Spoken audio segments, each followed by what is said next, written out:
Hey guys, माहौल जबरदस्त शानदार। तो आपके लिए आज अमेंडमेंट लेक्चर्स रिकॉर्ड कर रहा हूं। जी हाँ, सीए फाइनल, सीएस फाइनल और सीएमए फाइनल नवंबर 2020 एग्जाम्स या दिसंबर 2020 एग्जाम्स के लिए अमेंडमेंट लेक्चर रिकॉर्ड हो रहे हैं, आपके लिए आ रहे हैं। This video is for amendment. इस लेक्चर में हम क्या कवर करने वाले हैं और कैसे कवर करने वाले हैं, पहले आपको समझा देता हूँ बच्चों। मई 2020 एग्जाम्स के लिए जो भी शिफ्ट हो गए नो डाउट, पर फिर भी amendments which were relevant, which were applicable up to 31 October 2019, वापस रिपीट करता हूँ, 31 अक्टूबर 2019 तक के जो अमेंडमेंट्स एप्लीकेबल हो गए थे वो मई 20 एग्जाम्स के लिए रिलेवेंट थे। भले ही एग्जाम शिफ्ट हो गए उससे फ़र्क नहीं पड़ता है, 31 अक्टूबर 2019 तक के अमेंडमेंट्स ही रिलेवेंट थे मई 20 एग्जाम्स के लिए। अब जिनके भी एग्जाम्स नवंबर 20 में हैं उनके लिए as per policy of the ICAI 6 month before the month of the exams, that is 30 April 2020 तक के अमेंडमेंट जो एप्लीकेबल हो गए हैं वो रिलेवेंट है। तो 30 अप्रैल 2020 तक जो अमेंडमेंट हो गए वो रिलेवेंट हो गए नवंबर 20 एग्जाम्स के लिए। तो बच्चों, आपने जो ऑलरेडी पढ़ाई करी हुई है वो 31 अक्टूबर 19 तक के अमेंडमेंट आपने आपके लेक्चर्स में ऑलरेडी कवर किए हुए हैं। अब जो बचे अमेंडमेंट्स वो क्या है, 1 नवंबर 2019 से लेकर 30 अप्रैल 2020 तक के जो भी अमेंडमेंट्स है वो हम इस लेक्चर में कवर करने वाले बच्चों। ओके, प्लस मैंने क्या किया है, एक PDF फाइल बनाई है अमेंडमेंट्स की, जो मैं आपके साथ शेयर कर रहा हूँ। मैं जो अपना टेलीग्राम ग्रुप बना हुआ है IDD बाय CA यशवंत मंगल, उसमें अमेंडमेंट नोट्स मिल जाएंगे आपको, उसका लिंक मिल जाएगा, पूरा PDF फाइल मिलेगी उसमें आपको। अभी नोट्स का आपको प्रिंट निकालना है और इसको कैसे यूज़ करना है, इसमें कैसे मैंने अमेंडमेंट इनकॉर्पोरेट किया बताता हूँ आपको। पहले सबसे पहली बात, मैंने जो प्रिंट आउट दी है, मैंने जो नोट्स दिए आपको, इतने सारे पेजेस हैं, क्लियर। पर हाँ, डरो नहीं, डरो नहीं, ये वन साइड प्रिंट है, बैक साइड तो रफ था इसका, तो केवल वन साइड में इतने पेज है, वो भी सारे पूरे पेज अमेंडमेंट नहीं बच्चों। ये क्या है, ये मेरा जो नया बुक आया है 20th एडिशन, जो नवंबर 20 एग्जाम्स के लिए है, 20th एडिशन के उन पेजेस का प्रिंट है जिन पेजेस पे अमेंडमेंट थे। फॉर एग्जांपल 20th एडिशन में पेज नंबर 50 पे एक अमेंडमेंट था, तो ये 50th पेज पूरा प्रिंट दिया है। उसमें जहां अमेंडमेंट था वहां लिखा है ए फॉर एप्पल नहीं होए, अमेंडमेंट, क्लियर। तो सर जहां पे भी उस पूरे पेज में अमेंडमेंट था वहां ए लिखा हुआ है। अच्छा, इससे आपको एक कंफर्ट जोन क्या मिलेगा बच्चों, आपके पास जो एग्जिस्टिंग बुक है उसमें आपको अमेंडमेंट इनकॉर्पोरेट कहाँ करना है ये कन्फ्यूजन नहीं होगा। मैंने क्या किया है, उसी बुक जो आपके पास ऑलरेडी थी 19th एडिशन, मान लो आपके पास थी, अब ये 20th एडिशन, तो 19th एडिशन में जो पेजेस थे वही पे जहाँ अमेंडमेंट हुआ वो टॉपिक आपको 20th एडिशन में मिल जाएगा ये वाला। तो आपको आपकी बुक के अंदर अमेंडमेंट इनकॉर्पोरेट करने में भी टेंशन नहीं होगा, इजी कन्वर्ट हो जाएगा। इसलिए नंबर ऑफ पेज इतने देख के डरना नहीं, बहुत इजी है, बहुत कम है। मेजरली अमेंडमेंट जो है वो क्लेरिफिकेटिव नेचर के है, बहुत टफ नहीं है, क्लियर। शुरू करते हैं हम अमेंडमेंट। तो बच्चों, माहौल होना चाहिए एकदम जबरदस्त, और I hope you all are safe, you all are healthy, you all are positive and you all are happy. बच्चों, your positive energy is required, और मेरे को इस लेक्चर में आपसे एनर्जी चाहिए। तो सर माहौल होना चाहिए जबरदस्त शानदार एकदम। तो sir be energetic, let's begin with the amendments. सबसे पहले GST के अमेंडमेंट, और खास बात कस्टम में तो कोई अमेंडमेंट है ही नहीं इस बार। जी हाँ, कस्टम्स में कोई अमेंडमेंट नहीं है नवंबर 20 एग्जाम्स के लिए। FTP में छोटा सा एक अमेंडमेंट है, वो बता दूंगा मैं आपको, क्लियर। तो शुरू करते हैं बच्चों, माहौल। सबसे पहला अमेंडमेंट जो आपको दे रखा है, फर्स्ट पेज आपको मिला होगा बेटा, जहां ए लिखा है। अच्छा, आपको यहाँ मेरी तरफ रेफर करना है, मेरी तरफ देखना है, पेज जो होगा वहाँ जो लिखा है वो मैं आपको समझा दूंगा बच्चों, और बाद में ये लेक्चर खत्म होने के बाद आप चाहे तो इनको रीडिंग कर सकते हो। ध्यान से सुनना, ध्यान इधर। सबसे पहला पॉइंट, अमेंडमेंट नहीं है, अगेन क्लेरिफिकेटिव नेचर का पॉइंट है। आपको बताओ तो bundled supply, sir composite supply और mix supply, section number 8 composite supply में एक पॉइंट, कंपोजिट सप्लाई क्या होता है sir, whenever more than one supplies are made together and when such supplies are made together in conjunction with each other in the ordinary course of business. तो ऐसे case में उसको composite supply कहते हैं। और composite supply अगर कोई supply है तो इसमें जो प्रिंसिपल एलिमेंट है, द कंपोनेंट ऑफ गुड्स और सर्विस और both, which gives the highest, which gives the most essential characteristics to the supply, जो प्रिंसिपल एलिमेंट है entire bundled is classified under the heading of that goods और service. Clear, ये आपको पता है, ये प्रोविजन था सेक्शन नंबर 8। अब इसमें एक सर्कुलर था बस बॉडी बिल्डिंग को लेके बेटा। बस बॉडी बिल्डिंग क्या होती है सर? आपने देखा होगा कई बार जो ट्रक मैन्युफैक्चरर होता है उसने ट्रक बना दिया पर उसमें बॉडी नहीं लगाया बेटा। क्या हुआ? ट्रक का चेसिस, इंजन सब कुछ रेडी। आपने देखा होगा हाईवेज पे कई बार खाली ट्रक होती है, केवल उसमें जो ड्राइवर होता है उसका कैबिन बना होता है और ड्राइवर बस चला रहा है, ट्रक बस कुछ भी, और पीछे बॉडी नहीं होती सर, किसी बॉडी, ड्राइवर की नहीं, बस की।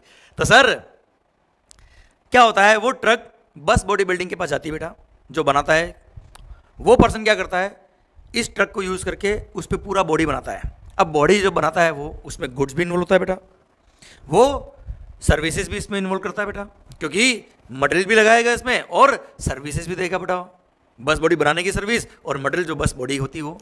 अब इसको देखा जाए तो ये कंपोजिट सप्लाई की मिक्स सप्लाई है। तो साहब ऑर्डिनरी कोर्स ऑफ बिजनेस में ये साथ में सप्लाई होता है, डेफिनेट सी बात है सर। तो ये क्या है? Composite supply. अब कंपोजिट सप्लाई तो इसमें प्रिंसिपल एलिमेंट क्या है, सप्लाई ऑफ गुड्स या सप्लाई ऑफ सर्विस। तो सर एक सर्कुलर था पहले जिसने बोला था it depends on case to case base पे देखना पड़ेगा कि सप्लाई ऑफ गुड्स है या सप्लाई ऑफ सर्विस है। पर इंडस्ट्री में डिस्प्यूट होने लग गए इसको लेकर, इसलिए सीबीआईसी ने रेट ऑफ टैक्स, टैरिफ आपके कोर्स में नहीं आता बेटा, रेट ऑफ टैक्स जो टैरिफ का नोटिफिकेशन है उसमें एक एक्सप्लेनेशन ऐड कर दिया नोटिफिकेशन देके, और वहां साफ साफ लिख दिया कि ये सप्लाई ऑफ सर्विस होगा। क्या होगा बच्चों? Supply of service as per explanation added by the notification.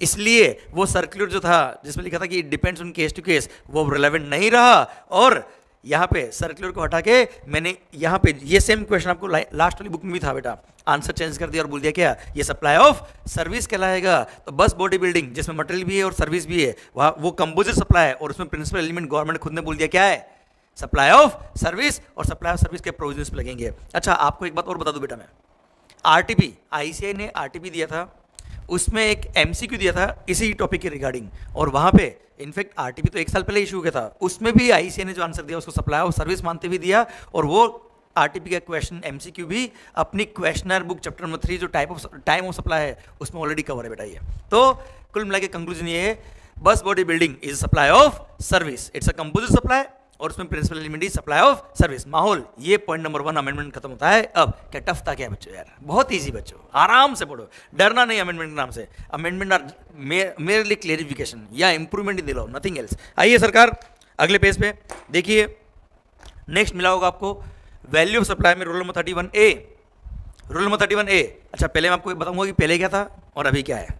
Sir सुनना, अरे बैटिंग, गैम्बलिंग, लॉटरी, अरे ओ सटोरियो, तो हॉर्स रेसिंग, बैटिंग, गैम्बलिंग, इसके वैल्यूएशन में कोई चेंज नहीं हुआ है, ये जो पहले था अभी भी है। जो बेट वैल्यू आपने लगाया है that is the value of supply, ये पहले भी था अभी भी है साहब। पर लॉटरी के केस में, लॉटरी टिकट के केस में वैल्यू सप्लाई क्या होगा? पहले ऐसा हुआ करता था कि अगर lottery is run by the state government, मतलब जहाँ पर लॉटरी टिकट जो होता है वो उसी स्टेट में सेल होगा जिस स्टेट ने इसको ऑर्गेनाइज किया है। ऐसा अगर था, लॉटरी अगर run by the state government था तो उसमें face value of the lottery ticket divide by 112 into 100 या price notified by the state government in their official gazette, उसका वो price divide by 112 into 100 whichever is higher. तो ये जो value आएगी वो वैल्यू ऑफ सप्लाई होता था। एंड अगर lottery authorise by the state government है तो वहाँ रेट ऑफ टैक्स था 28%, इसलिए वहाँ पे 112 की जगह पे 128 हुआ करता था बच्चों। तो पहले 2 रेट थी लॉटरी पे, lottery run by the state government में 12% था और lottery authorise by the state government में 28% टैक्स की रेट थी, इसलिए उस अकॉर्डिंग उस प्राइस को इंक्लूसिव ऑफ टैक्स मानते हुए फॉर्मूला दिया हुआ था। पर अगेन अमेंडमेंट हुआ टैरिफ के अंदर, और हर लॉटरी टिकट भले वो run by the state government हो या authorise by the state government हो, हर के केस में लॉटरी टिकट के लिए 28% रेट ऑफ टैक्स कर दिया गया। इसलिए स्ट्रेट फॉरवर्ड यहाँ पे वैल्यूएशन मैकेनिज्म भी सिंगल हो गया। पहले 2 अलग अलग वैल्यूएशन मैकेनिज्म थे लॉटरी टिकट के केस में, अब सिंगल हो गया और बोल दिया क्या, face value of lottery ticket divide by 128 into 100, या फिर जो प्राइस नोटिफाई किया है गवर्नमेंट ने, स्टेट गवर्नमेंट ने इन देयर ऑफिशियल गैजेट, वो price divide by 128 into 100 whichever is higher, जो प्राइस आएगा, जो वैल्यू आएगा that will be the value of supply of lottery tickets. Clear? Done. माहौल क्लियर? तो I repeat, value of lottery ticket क्या होगा बेटा?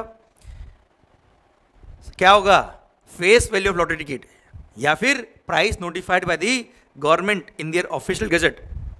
डिवाइड बाय 128 इंटू 100, हाँ है ना, ये जो करेंगे उसके बाद जो भी हायर प्राइस आएगा that is the value for the purpose of rule number 31A for the purpose of charging GST 28% tax हो गया लोडेड डिग्री पे बेटा। क्लियर, माहौल पॉइंट खत्म होता है। अब ये था रूल नंबर 31A। सर आइए अगला अमेंडमेंट, इनपुट टैक्स क्रेडिट। जी हाँ, चैप्टर नंबर 5। आपको पता है बेटा कि अगर आपको क्रेडिट लेना है तो there is a condition in section number 16 subsection 2 कि supplier must have paid the tax. Supplier ने टैक्स पे किया होगा तो ही हमको क्रेडिट मिलेगा, पर आप चाहे तो प्रोविजनल बेस पे एक बार क्रेडिट ले सकते हो बेटा। प्लस रूल नंबर 36 सब रूल नंबर 4 ने कंडीशन डाल दी कि आप प्रोविजनल क्रेडिट ले रहे हो, आपके जीएसटीआर 2A में इनवॉइस नहीं आ रहा है, आपने जो इनवर्ट सप्लाई लिया है, जो सप्लायर जीएसटीआर 1 सबमिट करेगा, जीएसटीआर 1 जब वो सबमिट करेगा तब हमारे इधर 2A में आएगा बेटा। अगर वो इनवॉइस आपके 2A में नहीं आ रहा है फिर भी आप प्रोविजनल क्रेडिट ले सकते हो, but that credit can not exceed 20% of the eligible ITC for that particular relevant period. हाँ है ना बच्चों, क्लियर, ये आपने पढ़ा था पहले, पर अब इस लिमिट को 20% से 10% कर दिया है, कम कर दिया है। मतलब बोला कि हम आपको कम क्रेडिट देंगे, प्रोविजनल पे से ज़्यादा नहीं देंगे। अगर कोई इनवॉइस आपके जीएसटीआर 2A में रिफ्लेक्ट नहीं कर रहा है, सप्लायर ने जीएसटीआर 1 में वो इनवॉइस पंच नहीं किया, आपके 2A में नहीं आया है, तो ऐसे केस में आपको अगर प्रोविजनल बेस पे क्रेडिट लेनी है तो ले तो सकते हो, पर maximum credit can not exceed 10% of the eligible ITC.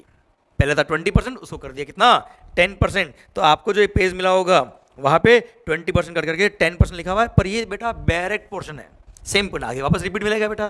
Clear, क्योंकि अपनी बुक के अंदर इस टॉपिक का डायरेक्ट भी दे रखा था, आगे एनालिटिकल व्यू में दे रखा है, तो ये पॉइंट को नेक्स्ट पेज पे रिपीट किया। अच्छा, इस पेज पे आपको 2A मिले होंगे, 2A मतलब 2 एप्पल है ना, 2 अमेंडमेंट। अच्छा, 2 अमेंडमेंट क्या है बेटा, एक तो हो गया 10% वाला बेटा। सेकंड जो लिखा है वो ये लिखा है, देखिए कोविड-19 ने सबकी हालत खराब कर दी बच्चों। तो फरवरी, मार्च, अप्रैल, मई, जून, जुलाई, अगस्त और सितंबर, आई रिपीट, फरवरी से लेकर सितंबर तक का एसएससी के रिटर्न फाइल करने की ड्यू डेट को भी गवर्नमेंट, एसएससी के जीएसटीआर 1 के लिए भी गवर्नमेंट ने रिलैक्सेशन दे दिया उनको। तो अगर एसएससी ने ये कैलकुलेशन एवरी मंथ नहीं किया फरवरी से लेकर सितंबर तक, तो वन टाइम उसको एक मौका दिया गया कि आप चाहे तो फरवरी, मार्च, अप्रैल, मई, जून, जुलाई, अगस्त और सितंबर, इन सब का एक साथ क्यूमुलेटिव एडजस्टमेंट कर सकते हो सितंबर मंथ की रिटर्न फाइल करते वक्त बेटा। पर ये वन टाइम पॉइंट है तो इतना कोई खास रिलेवेंट नहीं है एग्जाम्स के लिए, पर फिर भी मैंने बुक में दिया और आपको पढ़ा दिया। मैं वापस बोल देता हूँ बेटा, जो आपको ये 10% की कैलकुलेशन करनी है ये एवरी मंथ करनी बेटा।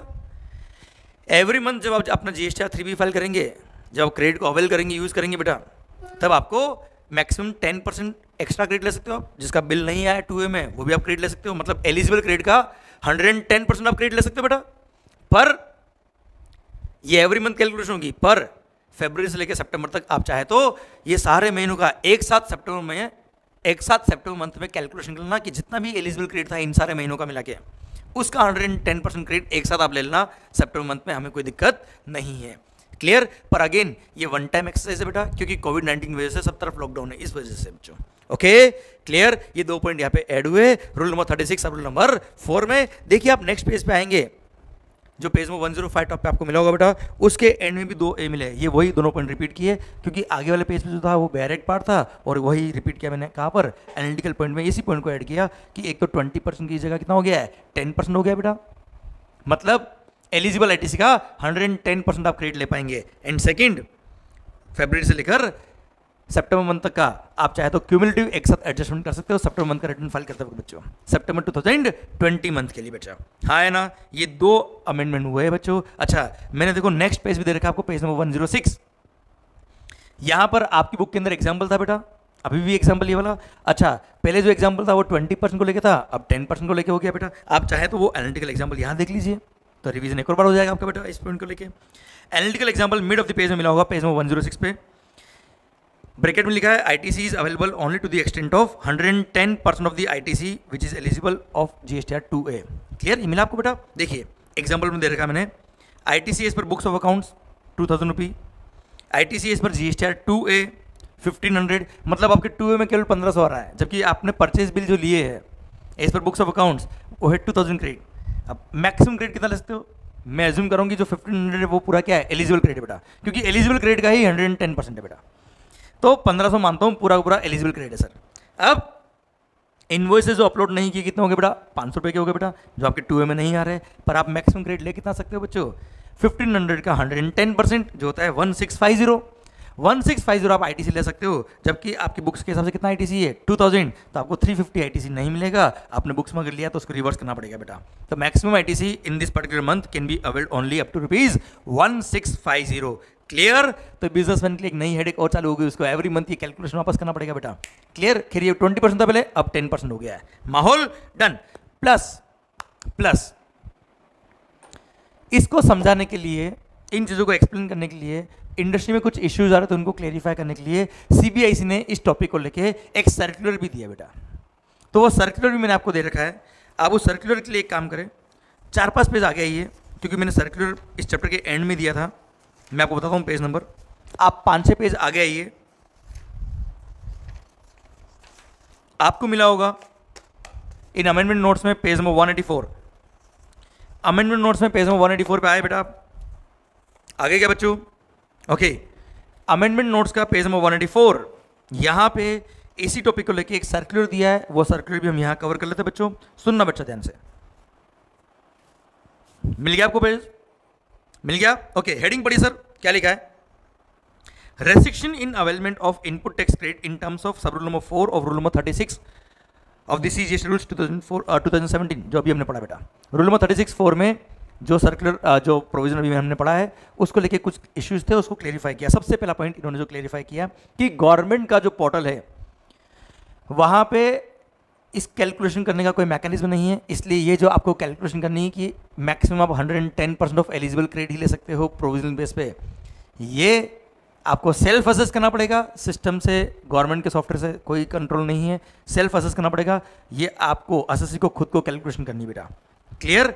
सेकंड, अब इसमें कुछ इश्यूज आए, आप देखिए बॉक्सेस बेटा। पॉइंट नंबर 3 जो दे रखा है, पॉइंट नंबर 1 में तो केवल इंट्रोडक्शन दे रखा है कि टॉपिक क्या है बेटा। पॉइंट नंबर 2 में समझाया हुआ है गवर्नमेंट के पास मशीनरी नहीं है, सॉफ्टवेयर नहीं है जिससे वो चेक करेंगे, पर आपको सेल्फ असेस करके ये कैलकुलेशन करना है और गवर्नमेंट कभी भी वेरीफाई कर सकता है इसको आपके यहाँ पे आके। पॉइंट नंबर 3 देखिए बेटा, आप क्या लिखा है? Various issues relating to implementation of said sub rule have been examined and the clarification on each of these points is as under. First, what are the invoices or debit notes on which the restriction under rule number 36 sub rule number 4 of the CGST rules 2017 applies?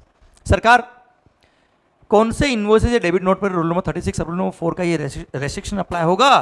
तो sir ये rule number 36(4) का restriction मतलब 110% eligible credit का ले सकते हो आप। ये रेस्ट्रिक्शन उन्हीं इनवॉइसेस और डेबिट नोट पे अप्लाई होगा which are required to be uploaded by supplier in terms of section number 37 subsection number 1। मतलब जिसको जीएसटीआर 1 में अपलोड करना पड़ता है, जिन इनवॉइसेस या डेबिट नोट को जीएसटीआर 1 में अपलोड करना पड़ता है, उन्हीं के लिए एप्लीकेबल है, सबके लिए एप्लीकेबल नहीं है। आप कहोगे सर तो कौन से ऐसे इनवॉइसेस है जिसको जीएसटीआर 1 में अपलोड नहीं करना पड़ता है? अरे भाई मान लो रिवर्स चार्ज मैकेनिज्म में रेसिपिएंट खुद लायबल है। अब रिवर्स चार्ज मैकेनिज्म में रेसिपिएंट खुद लायबल है, खुद पे इनवॉइस रेज किया, खुद ने उस इनवॉइस के बेस पे क्रेडिट लिया, तो ऑब्वियस ही बात है वो इनवॉइस तो आपके 2A में आ नहीं रहा होगा बेटा, तो वहाँ पे आप उसका क्रेडिट पूरा ले लीजिए, कोई दिक्कत नहीं है। सेकंड, आपने जैसे इंपोर्ट ऑफ गुड्स किया बेटा, अब इंपोर्ट ऑफ गुड्स पे कस्टम लगता है, कस्टम के साथ में आईजीएसटी भी लगता है बेटा, section number 3 subsection 7 of the custom tariff act वाला बेटा। तो इंपोर्ट ऑफ गुड्स अगर आपने किया, कस्टम क्लियरेंस कराया होगा उस टाइम पे, आपने आईजीएसटी पे किया होगा, उसका आप सेल्फ क्रेडिट लेते हो बेटा, वो भी 2A में आपके नहीं आता है।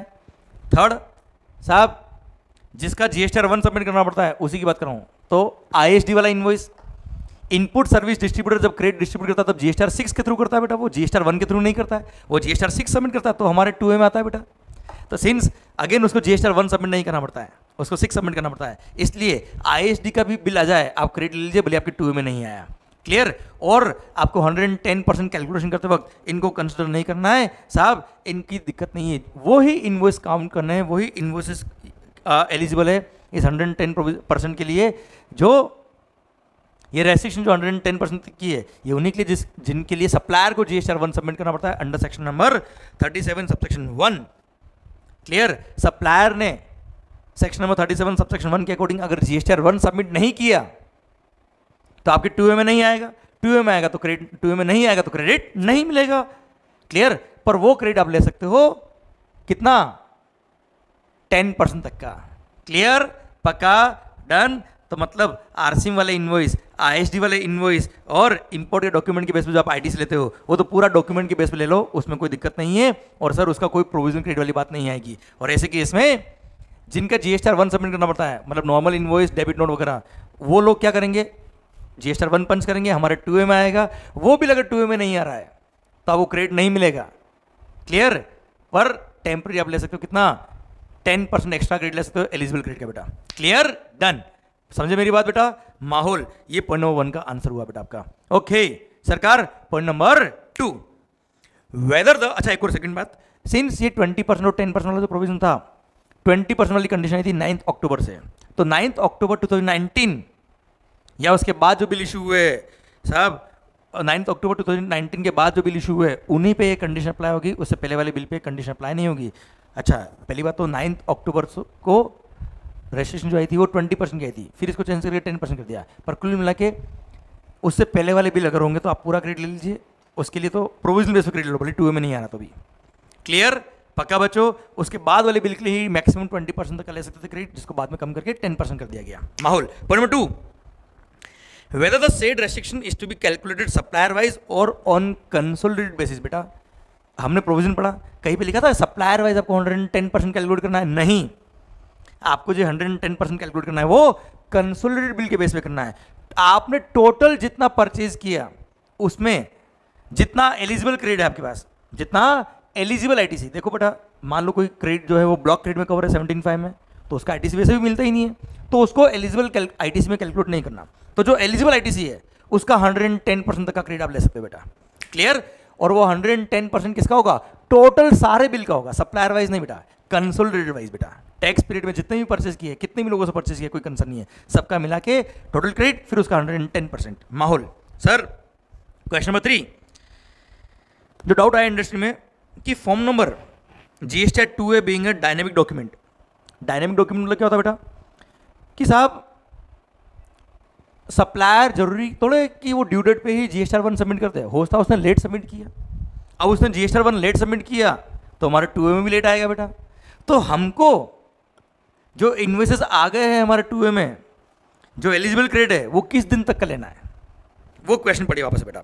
Form number GSTR 2A being a dynamic document, what would be the amount of ITC that is admissible to the taxpayer for a particular tax period in respect of invoices or debit notes whose details have not been uploaded by the suppliers। तो इसलिए answer दिया कि due date of filing of GSTR 1 जो होगा, I repeat, जो generally 10 तारीख होता है बेटा, due date of filing of GSTR 1 जो होगा उस दिन तक जितने इन्वॉइस आपके आ जाएंगे उन्हीं का आप क्रेडिट ले पाएंगे, और जिनका आपने क्रेडिट लिया है वो अगर एलिजिबल क्रेडिट है तो उसका 10% एक्स्ट्रा और क्रेडिट ले सकते हो, जो आपके ड्यू डेट तक क्रेडिट नहीं आए हैं बिल में। आई रिपीट, जो आपके ड्यू डेट ऑफ जीएसटीआर 1 जो होती है, जो 10th of the next month होती है नॉर्मली, उस दिन तक आपके 2A में अगर नहीं आया तो हम मानेंगे कि वो बिल आया ही नहीं, उसका क्रेडिट ले सकते हो, पर प्रोविजनल बेस पे ले सकते हो, पर maximum 10% of the eligible ITC ले सकते हो बच्चों आप। क्लियर। और एलिजिबल आईटीसी वही होगा जिसका due date of filing of GSTR 1 तक, मतलब 10th of the next month तक जीएसटीआर 2A में हमारे आईटीसी आ चुका है बेटा। क्लियर। माहौल, आइए सर पॉइंट नंबर 4, समझ में आया पॉइंट आपको। ये जैसे जनवरी मंथ था बेटा, तो 10 फरवरी मान लो उसका जीएसटीआर 1 का ड्यू डेट है, उसको एक्सटेंड नहीं किया मान लो। मैं क्यों बार बार 10th बोल रहा हूँ, क्योंकि 10th ही ड्यू डेट ऑफ जीएसटीआर 1 होती है, पर कभी कभी गवर्नमेंट चाहे तो इसको एक्सटेंड भी कर देता है, तो इसलिए मैं जनरली 10 तारीख बोल रहा हूँ बेटा। मेरा पॉइंट आपसे ये कि जनवरी मंथ का मान लो ड्यू डेट का जीएसटीआर 1 का 10th ऑफ द फरवरी बेटा, तो 10 फरवरी तक जितना आपके 2A में आ गया होगा, क्लियर, उन्हीं इनवॉइसेस को बोलेंगे एलिजिबल। जो 10 तारीख तक नहीं आया, क्लियर, उसका आप क्रेडिट ले सकते हो, पर maximum 10% of the eligible credit ले सकते हो, बाकी वो काउंट नहीं होगा एलिजिबल के लिए बेटा। ओके, अगले महीने में क्रेडिट लेना उसकी बेटा, इस महीने में नहीं मिलेगा।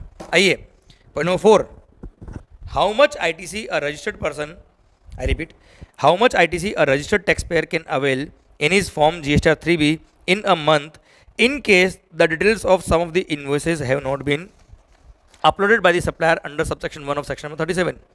भाई 110% कितना क्रेडिट ले सकता है, जितना एलिजिबल क्रेडिट था उसका 110%, मतलब जो एलिजिबल क्रेडिट है उसमें 10% और ऐड कर दो उसका बेटा, इतना आप मैक्सिमम क्रेडिट ले सकते हो। ओके, अब सर्कुलर ने क्या किया, इलस्ट्रेशन देके समझाया कि साहब कैसे वो 10% कैलकुलेट होगा। देखिए बच्चों, नेक्स्ट पेज पे आपको एग्जाम्पल दे रखे हैं। फर्स्ट लाइन देखिए बेटा, उसकी लिखा है क्या, पेज 185 जो मिला होगा आपको। इन द इलस्ट्रेशंस से a taxpayer are receives 100 invoices for inward supply of goods or services involving eligible ITC of rupees 10 lakhs from various suppliers during the month of January 2020 and has to claim ITC in his form GSTR 3B of the January to be filed by the 20th of February 2020 बेटा। Okay साहब, उसने 100 invoices receive किए जिसमें 10 लाख का credit था eligible. अब sir अलग अलग केसेस दे दिए, बताइए कितना मैक्सिमम क्रेडिट बोल सकता है। First case, suppliers have furnished in form number GSTR 1 only 80 invoices. देखो सारे सप्लायर मिला के बेटा, ये सप्लायर वाइज नहीं है, कंसोलिडेटेड वाइज बेटा।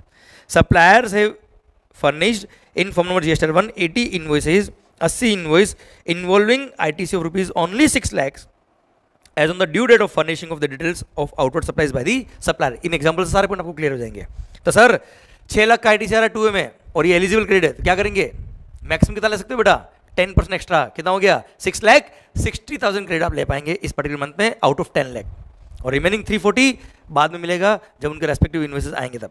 क्लियर, उसके बारे में पॉइंट नेक्स्ट पॉइंट 5 में बात कही, मैं बात करता हूँ उसके बारे में। Second case, suppliers have furnished in form number GSTR 1 80 invoices involving ITC of rupees 7 lakhs as on the due date of furnishing GSTR 1। तो 7 लाख का 10% कितना हो गया बेटा 70,000, तो maximum 7,70,000 credit can be availed. Clear, next क्या है, केस नंबर 3, 10 लाख में से कितना क्रेडिट मिलेगा देखना बेटा। Suppliers have furnished in form number GSTR 1 75 invoices having ITC of rupees 9.5 lakh as on the due date of furnishing the details of outward supplies by the supplier.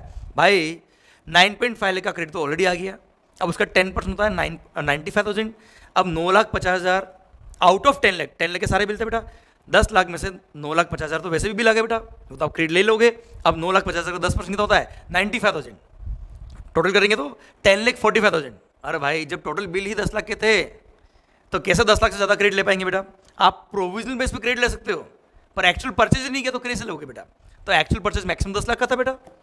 तो sir जो provisional base पे आप credit ले रहे हो that should not exceed total मिला के 10 लाख ना बेटा यार, इसलिए 9,50,000 ऑलरेडी ले चुके थे, इसका 10% करेंगे तो होगा 95,000, पर मैक्सिमम आपको क्रेडिट मिलेगा कितना 10 लाख तक का ही, क्योंकि टोटल एलिजिबल क्रेडिट कितना बेटा 10 लाख है बेटा प्रोविजनल मिलाने के बाद भी बेटा। ओके माहौल, तो सर आप प्रोविजनल बेस पे इस केस में क्रेडिट लेंगे कितना 50,000 ओनली, तो 950 तो ऑलरेडी मिला हुआ था आपको क्रेडिट बिल के बेस पे, और 50,000 आप प्रोविजनल बेस पे क्रेडिट ले लेना, तो पूरा 10 लाख का क्रेडिट आपका हो गया इसी महीने में, कोई लोड नहीं बेटा आपको। अब पॉइंट नंबर 5 कहता है कि बच्चों, मतलब सर्कुलर ने तो बच्चों नहीं बोला हो, ये तो मैं ही बोल रहा हूँ आपको। क्लियर, और मेरे को कई बार लगता है आप मेरे से भी बड़े हो यार सर, माहौल एकदम ज़बरदस्त, आप मेरे से भी एडवांस हो यार। पॉइंट मेरे को ये आता है कि यार आपने पॉइंट नंबर 4 में भी हमको कैलकुलेशन बताई कि फर्स्ट केस में 6,60,000 का क्रेडिट मिलेगा, सेकंड केस में 770 का क्रेडिट मिलेगा, थर्ड केस में पूरा 10 लाख का क्रेडिट मिल गया। तो साहब बाकी क्रेडिट कब मिलेगा, केस नंबर 3 में तो चलो पूरा मिल गया, केस नंबर 1 में 660 का क्रेडिट मिला था, रिमेनिंग 340 का मिलेगा। केस नंबर 2 में 770 का क्रेडिट मिला था, रिमेनिंग 230 कब मिलेगा साहब, हाँ है ना बच्चों। तो ये पॉइंट हमारे आंसर दिए पॉइंट नंबर 5 ने, कब मिलेगा जब उनके इन्वॉइस आएंगे। पर हाँ आप समझना बच्चों, जैसे केस नंबर 1 में 6 लाख का आपको बिल आ गया था बेटा आउट ऑफ 10 लाख, आपने उसका 10% मतलब 60,000 रुपये, टोटल 660 क्रेडिट ले लिया बेटा, रिमेनिंग 340 क्रेडिट आपने अभी तक अवेल नहीं किया, तो कब आप ले पाएंगे क्रेडिट उसका। तो सर बहुत सारे लोगों के दिमाग में क्या पॉइंट आएगा, जब 3,40,000 के बिल आ जाएंगे, जब 3,40,000 के बिल आ जाएंगे तब हम रिमेनिंग 340 क्रेडिट ले लेंगे। अरे नहीं रे, क्यों नहीं रे, थोड़ा सा एक मैथ्स का कैलकुलेशन आप एरर कर रहे हो। अरे भाई मान लो जैसे ही कोई एक बिल और आ गया 3 लाख रुपए का, मान लो जो एलिजिबल है आउट ऑफ 10 लाख, जो आपको 6 लाख के बिल आए थे उसमें से 3 लाख का बिल और आ गया, तो केवल 3 लाख नहीं मिलेगा, 3 लाख प्लस 10% और ले सकते हो ना आप एक्स्ट्रा, क्योंकि एलिजिबल क्रेडिट का 110% आप ले सकते हो। तो 3,40,000 का अगर आपने क्रेडिट नहीं लिया तो पूरे 3,40,000 के बिल का वेट करने की जरूरत नहीं आपको। जिस दिन इतने एलिजिबल बिल आ जाए आपके पास कि टोटल 3,40,000 हो जाए 110%, तो आपको पूरा क्रेडिट मिल जाएगा। सुनना वापस है, थोड़ा दिमाग लगेगा मैथ्स का बेटा। मतलब कहने का ये है कि यार जो क्रेडिट आपको मिलता है उसका 10% आप और क्रेडिट ले सकते हो, जो आपको बिल आ गए हैं एलिजिबल क्रेडिट के उससे एक्सेस में 10% क्रेडिट और ले सकते हो आप। अब आपने 3,40,000 का क्रेडिट नहीं लिया। अब मान लो जो एलिजिबल क्रेडिट वो है 100 और आप ले कितना सकते हो 10% और, मतलब 110 ले सकते हो बेटा। अब आपको लेना है क्या 3,40,000 का क्रेडिट बेटा, तो 3,40,000 हो गया 110, क्लियर। तो 3,40,000 को क्या कर दिया बेटा, 3,40,000 को डिवाइड कर दीजिए 110 मल्टीप्लाई बाय 100, तो इससे जो आंसर आएगा वो आएगा 3,09,901 रुपये बेटा, क्लियर।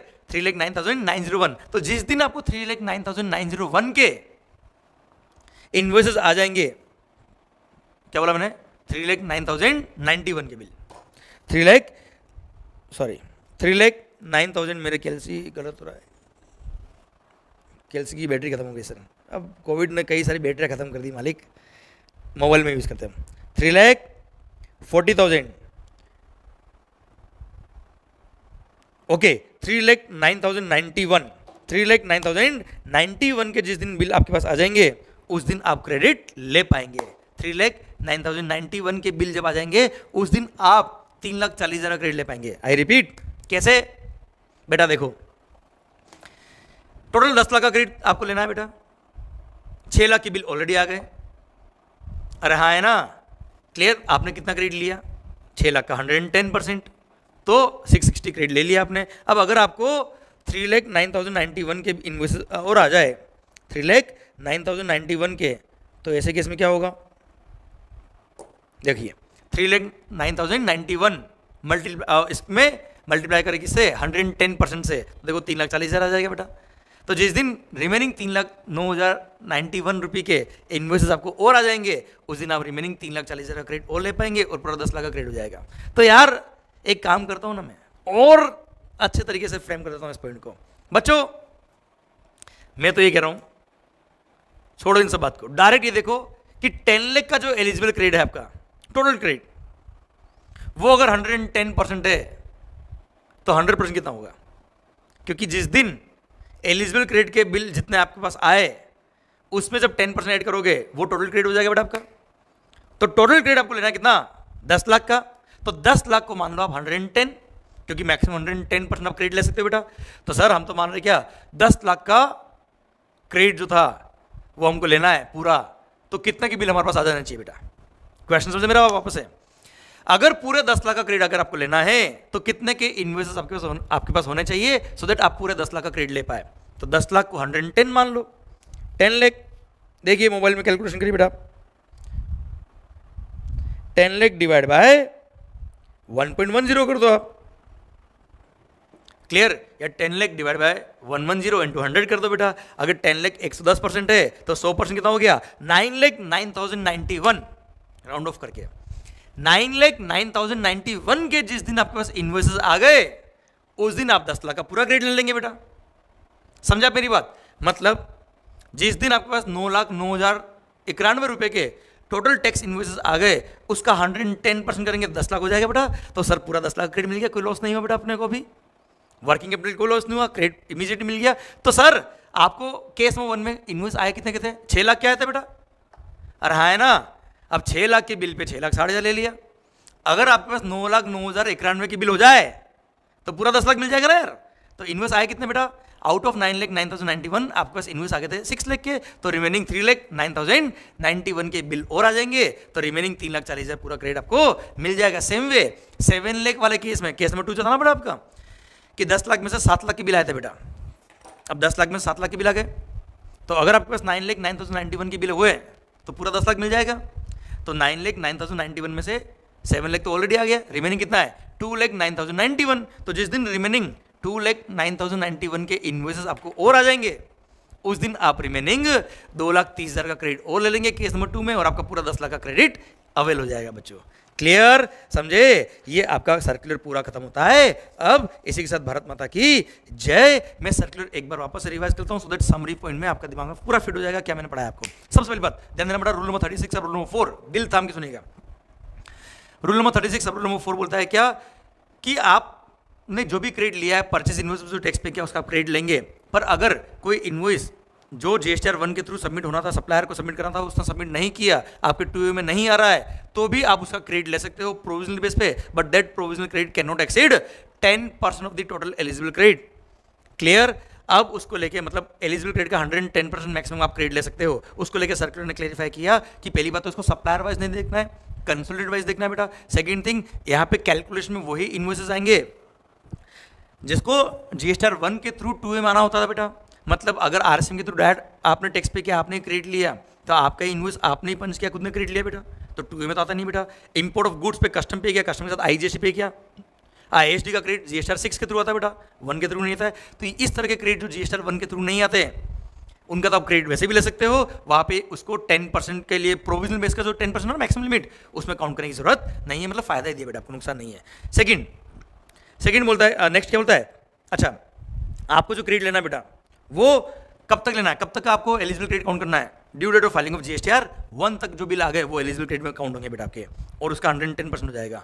क्लियर? अब 110% कैसे करना हमने देख लिया। रिमेनिंग क्रेडिट कब मिलेगा? जिस दिन आपको 9,09,091 की बिल आ जाए, तो सर आपका ये समझना पूरा 10 लाख एलिजिबल हो गया, तो रिमेनिंग क्रेडिट आप ले पाएंगे बेटा। हाँ है ना बच्चों? ये भारत माता की जय, कोई खास बात नहीं, ये पूरा सर्कुलर खत्म होता है। अब I hope you got the point. Okay, आइए सर अगला अमेंडमेंट हम पढ़ते हैं। आइए वापस से पिछले पेज पे आइए, पेज नंबर 106 हमने पढ़ा था लास्ट। फिर देखिए 131 मिला होगा सर आपको, 131 मिला होगा सर आपको, मिला बच्चों आपको? सर रूल नंबर 43, भारी, बहुत भयंकर शानदार पॉइंट है सर, दिल थाम के बैठेगा। एक लॉ में एरर था पहले, जिसको रेक्टिफाई कर दिया। मैंने पढ़ाते वक्त भी बोला था और आपको भी पढ़ते वक्त डाउट आया था कि सर ये गलत हो रहा है। जी हाँ, सही कर दिया गया। मैं पहले रिपीट करता हूँ पूरा पॉइंट, फिर समझाऊंगा क्या चेंज हुआ है। सर रूल नंबर 43 में पूरा बोल रहा हूँ एक बार आपके लिए बेटा, अमेंडमेंट अपना कोर हो जाएगा। अच्छा अगेन आप देखिए बेटा, अभी आप जो देख रहे हो रूल नंबर 43 पेज नंबर 131, ये डायरेक्ट पार्ट है बेटा। तो डायरेक्ट पार्ट देखिए 131 पे भी चेंज किया हुआ है, 132 पे भी 3 जगह ए लिखा है बेटा। ये डायरेक्ट पार्ट है, इसको आप नहीं पढ़ेंगे चल जाएगा। इसके आगे 132 के बाद में आगे दे रखा है आपको 138A मिला होगा बेटा पेज आपको।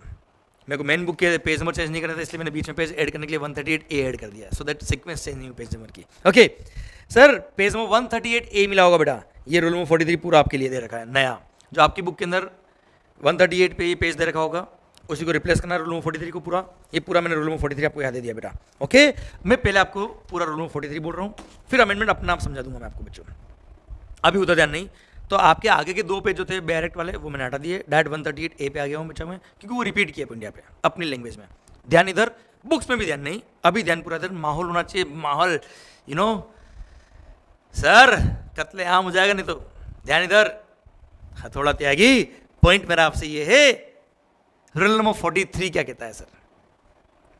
कैपिटल गुड्स याद आया बच्चों?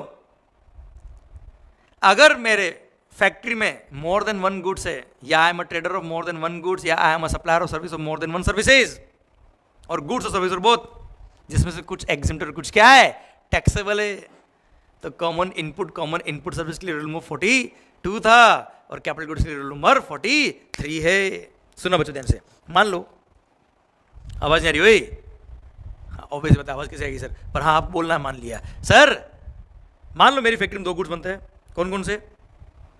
ये कैलकुलेटर और पेन। क्लियर? चलो मैं अपना क्लास वाला एग्जांपल रिपीट करता हूँ, मार्कर और पेन। क्लियर? चलो इसको मान लो मार्कर, इसको मान लो पेन। पेन क्या है? एग्जाम। मार्कर क्या है? टैक्सेबल। अच्छा मैंने एग्जांपल गुड्स के लिए, इट में भी सर्विसेज ऑल्सो बेटा, तो इसको हम बोलेंगे क्या? एग्जाम गुड्स या एग्जाम सर्विस, इसको बोलेंगे टैक्सेबल गुड्स और टैक्सेबल सर्विस। ओके बच्चों, सरकार अगर कोई कैपिटल गुड्स मैंने परचेज किया, मैं रूल नंबर 43 पूरा बोल रहा हूँ आपके लिए, ध्यान से सुनना, उसके बाद अमेंडमेंट ध्यान से पढ़ा दूंगा मैं आपको, छोटा सा अमेंडमेंट हुआ मस्त। सर रूल नंबर 43 बोलता है कि अगर कोई कैपिटल गुड्स आपने परचेज किया which is used exclusively for non business purpose, तो क्रेडिट नहीं मिलेगा, हटा दो साहब। अगर कोई कैपिटल गुड्स आपने एक्सक्लूसिवली परचेज किया, आपने परचेज किया और एक्सक्लूसिवली का हमारा किसके लिए? एग्जाम सप्लाई के लिए, हटा दो साहब, कोई क्रेडिट नहीं मिलेगा। अगर कोई कैपिटल गुड्स आपने परचेज किया और वो 17.5 ब्लॉक क्रेडिट में कवर है, हटा दो साहब, कोई क्रेडिट नहीं मिलेगा। अगर कोई कैपिटल गुड्स परचेज किया जो एक्सक्लूसिवली का हमारा किसमें? टैक्सेबल सप्लाई के लिए, इंक्लूडिंग जीरो रेट सप्लाई, ले लो साहब, क्रेडिट पूरा ले लो, कोई दिक्कत नहीं साहब। पर अगर कोई कैपिटल गुड्स आपने परचेज किए किसके लिए?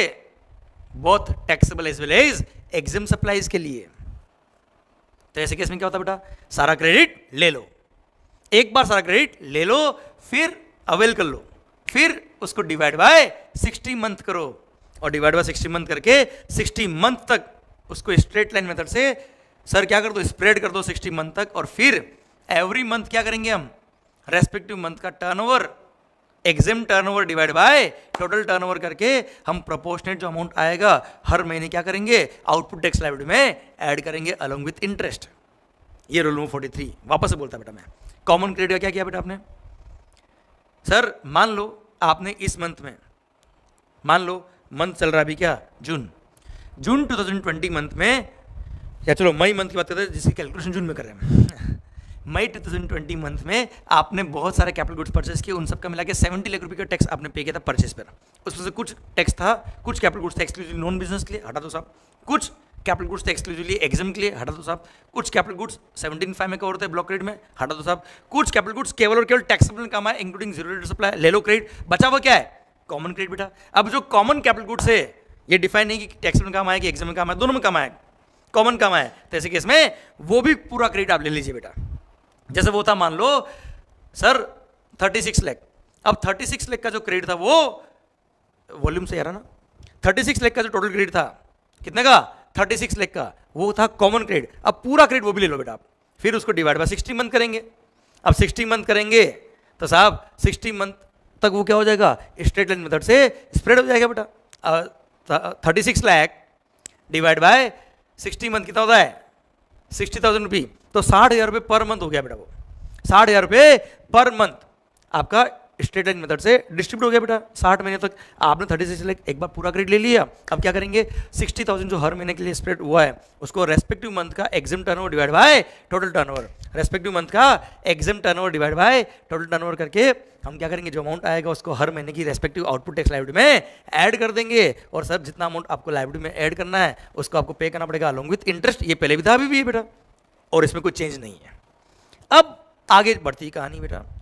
कहानी क्या बढ़ती है सर, मान लो, आवाज नहीं देखो, मान लिया माहौल, सर अगर कोई कैपिटल गुड्स पहले केवल एक्सक्लूसिवली एग्जिम्ट में काम आ रहा था, अगर कोई कैपिटल गुड्स एक्सक्लूसिवली एग्जिम में काम आ रहा था और अब किस में काम आ रहा है, टैक्सेबल में काम आ रहा है, ध्यान देना। तो क्या किया था आपने, जब इसके लिए परचेज किया तब आपने कोई क्रेडिट नहीं लिया होगा, कुछ टाइम बाद वो केवल इसमें काम आ रहा है, तो क्या करेंगे 5% पर क्वार्टर और part of the quarter less करेंगे, रिमेनिंग अमाउंट जो होगा वो पूरा क्रेडिट ले लेंगे साहब। ओके, केस नंबर 2, ध्यान से, कोई कैपिटल गुड्स पहले केवल एग्जिम में काम आ रहा था, आपने क्रेडिट नहीं लिया था, फिर कुछ टाइम बाद वो कैपिटल गुड्स कॉमन काम आ रहा है, taxable as well as exim दोनों के लिए, तो क्या करेंगे 5% पर क्वार्टर और part of the quarter less करेंगे, रिमेनिंग अमाउंट जो होगा वो पूरा क्रेडिट ले लेंगे और फिर उसको डिवाइड बाय 60 मंथ करेंगे और E/F चालू हो जाएगा बच्चों। वापस रिपीट करता हूं, ध्यान देना बेटा। सर जैसे कोई कैपिटल गुड्स आपने परचेज किया केवल एक्सक्लूसिवली एग्जिम सप्लाई के लिए, तो आपने क्या किया होगा, कोई क्रेडिट नहीं लिया होगा उस मशीन का, 2 साल तक केवल इसमें काम आया बेटा, फिर 2 साल बाद वो कॉमन काम आ रहा है taxable as well as exim के लिए, तो क्या करेंगे माहौल, सर 5% पर क्वार्टर और पार्ट ऑफ द क्वार्टर, अब 2 साल मतलब 8 क्वार्टर बेटा, तो 5% पर क्वार्टर और part of the quarter 8 quarter के लिए आप उस अमाउंट को लेस कर देंगे बेटा, रिमेनिंग अमाउंट जो होगा वो पूरा क्रेडिट आप ले लेंगे। अरे हाँ है ना साहब, और फिर उसको क्या करेंगे, जैसे रिमेनिंग अमाउंट, फॉर एग्जाम्पल आपने परचेज पे 10 लाख रुपये टैक्स पे किया, कितना पे किया बेटा 10 लाख, और वो मशीन पहले केवल एग्जिम में काम आ रही थी, आपने कोई क्रेडिट नहीं लिया था, अब क्या करेंगे 2 साल बाद वो कॉमन काम आ रही है बेटा, तो 5% पर क्वार्टर लेस कर दिया बेटा आपने, अब 2 साल मतलब 8 क्वार्टर बेटा, अरे 1 साल में 4 होता है ना बेटा, क्लियर, तो 5 × 8 कितना होता है 40% लेस कर दो बेटा, तो 10 लाख में से 40% लेस कर दिया, 4 लाख गया बेटा, 6 लाख बच गया, अब 6 लाख क्रेडिट आप पूरा अवेल कर लेंगे, फिर उसको डिवाइड बाय 60 मंथ करेंगे और नेक्स्ट 60 मंथ तक E/F करेंगे, EXIM turnover divide by total turnover बेटा, E मतलब एग्जिम टर्नओवर, F मतलब टोटल टर्नओवर बेटा, हाँ है ना। तो आपने और मैंने पढ़ते वक्त ये बताया था कि sir there is an error in the law में एरर था, और ये क्वेश्चन एग्जाम में भी आ चुका है, और आईसीआई ने भी वो एग्जाम में आंसर दिया जो लॉ में लिखा था। अब लॉ में एरर तो आईसीआई क्या करे इसमें बेटा, अब साहब यहां दिक्कत ये आ रही थी कि सर जब मशीन का लाइफ गवर्नमेंट ने माना है 5 साल, तो 2 साल तो उसकी लाइफ ऑलरेडी हो चुकी है, तब तो रिमेनिंग 36 मंथ में डिवाइड होना चाहिए ना यार ये, जबकि हो कितने में रहा था बेटा डिवाइड, अगेन नेक्स्ट 60 मंथ तक डिवाइड होके ये बने हो रहा था, which was an error in the law. इस लॉ के एरर को रेक्टिफाई कर दिया, अमेंडमेंट कर दिया, और जी हां अमेंडमेंट करके क्या कर दिया, जैसा आप चाहते हो कि 6 लाख डिवाइड बाय 36 मंथ कर दो और 36 मंथ तक ई अपॉन एफ कर दो, ऐसा ही क्या है, पर थोड़ा प्रेजेंटेशन अलग रखा है सो दैट फॉर्मूला अच्छे से सेट हो जाए, यही क्या है। पर सर क्या हुआ है अमेंडमेंट, आप दिल थाम के सुनिएगा बेटा। तो गवर्नमेंट ने बोल दिया पहली बात तो ये कि किसी भी कैपिटल गुड्स की जो लाइफ होती है for the purpose of this rule वो 5 साल मानिए, पर 5 साल कब से, from the date of issue of invoice, invoice date से 5 साल मानेंगे सब, और जब तक इसकी लाइफ होगी, मतलब इनवॉइस से 5 साल तक जब तक इसकी लाइफ होगी तब तक ही आप उसको अपोर्शन करेंगे ई अपॉन एफ करके।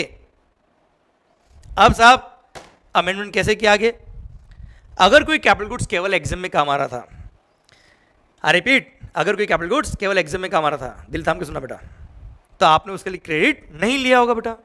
2 साल बाद वो अब कॉमन काम आ रहा है, तो क्या करेंगे आप, आपने इसके परचेज पे 10 लाख रुपए टैक्स पे किया था, मान लो कैपिटल गुड्स के परचेज पे 10 लाख रुपए टैक्स पे किया था, जो आपने एक्सक्लूसिवली एग्जाम में काम लिया था, उस टाइम क्रेडिट नहीं लिया, अब वो कॉमन काम आ रहा है टैक्सेबल और एग्जाम दोनों में, तो पूरा 10 लाख एक बार क्रेडिट अवेल कर लो। आई रिपीट, पूरा 10 लाख क्रेडिट अवेल कर लो।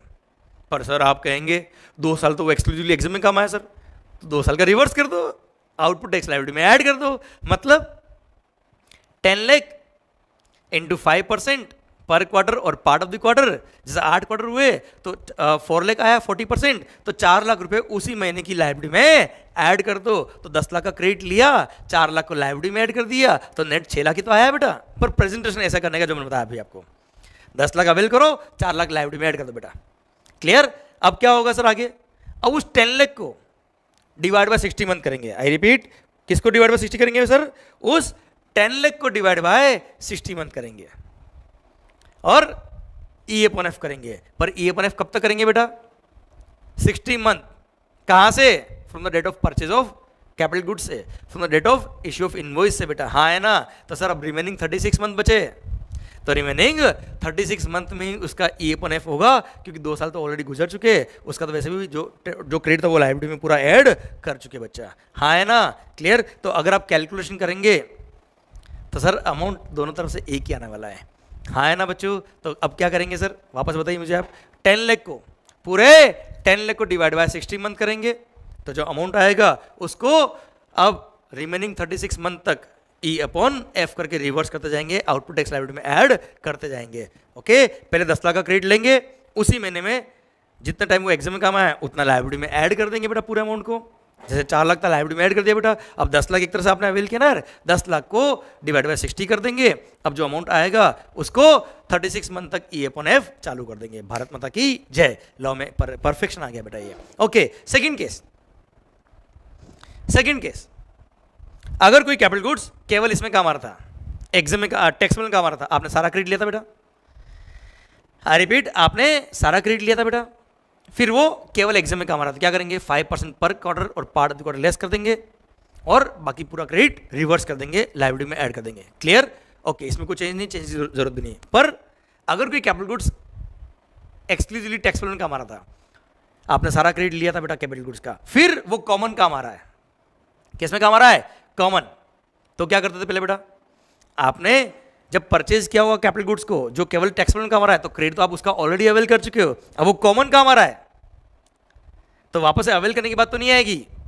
पर पहले क्या करते थे बेटा, 5% पर क्वार्टर और part of the quarter less करेंगे, रिमेनिंग अमाउंट जो आएगा उसको डिवाइड बाय 60 करेंगे और 60 मंथ तक ई अपॉन एफ करेंगे, मतलब 3 साल तक मशीन को मान लो केवल टैक्स में काम आ चुकी है, अब रिमेनिंग लाइफ 2 साल बची है, फिर भी पहले क्या होता था, रिमेनिंग लाइफ 2 साल की जगह रिमेनिंग 5 साल तक डिवाइड बाय 60 मंथ करके 60 मंथ तक ई अपॉन एफ करते थे। पर अब अगेन यहाँ पे वही चेंज कर दिया बेटा, बोल दिया लाइफ तो 5 साल होगी, 5 साल कब से, date of issue of invoice से होगी बेटा।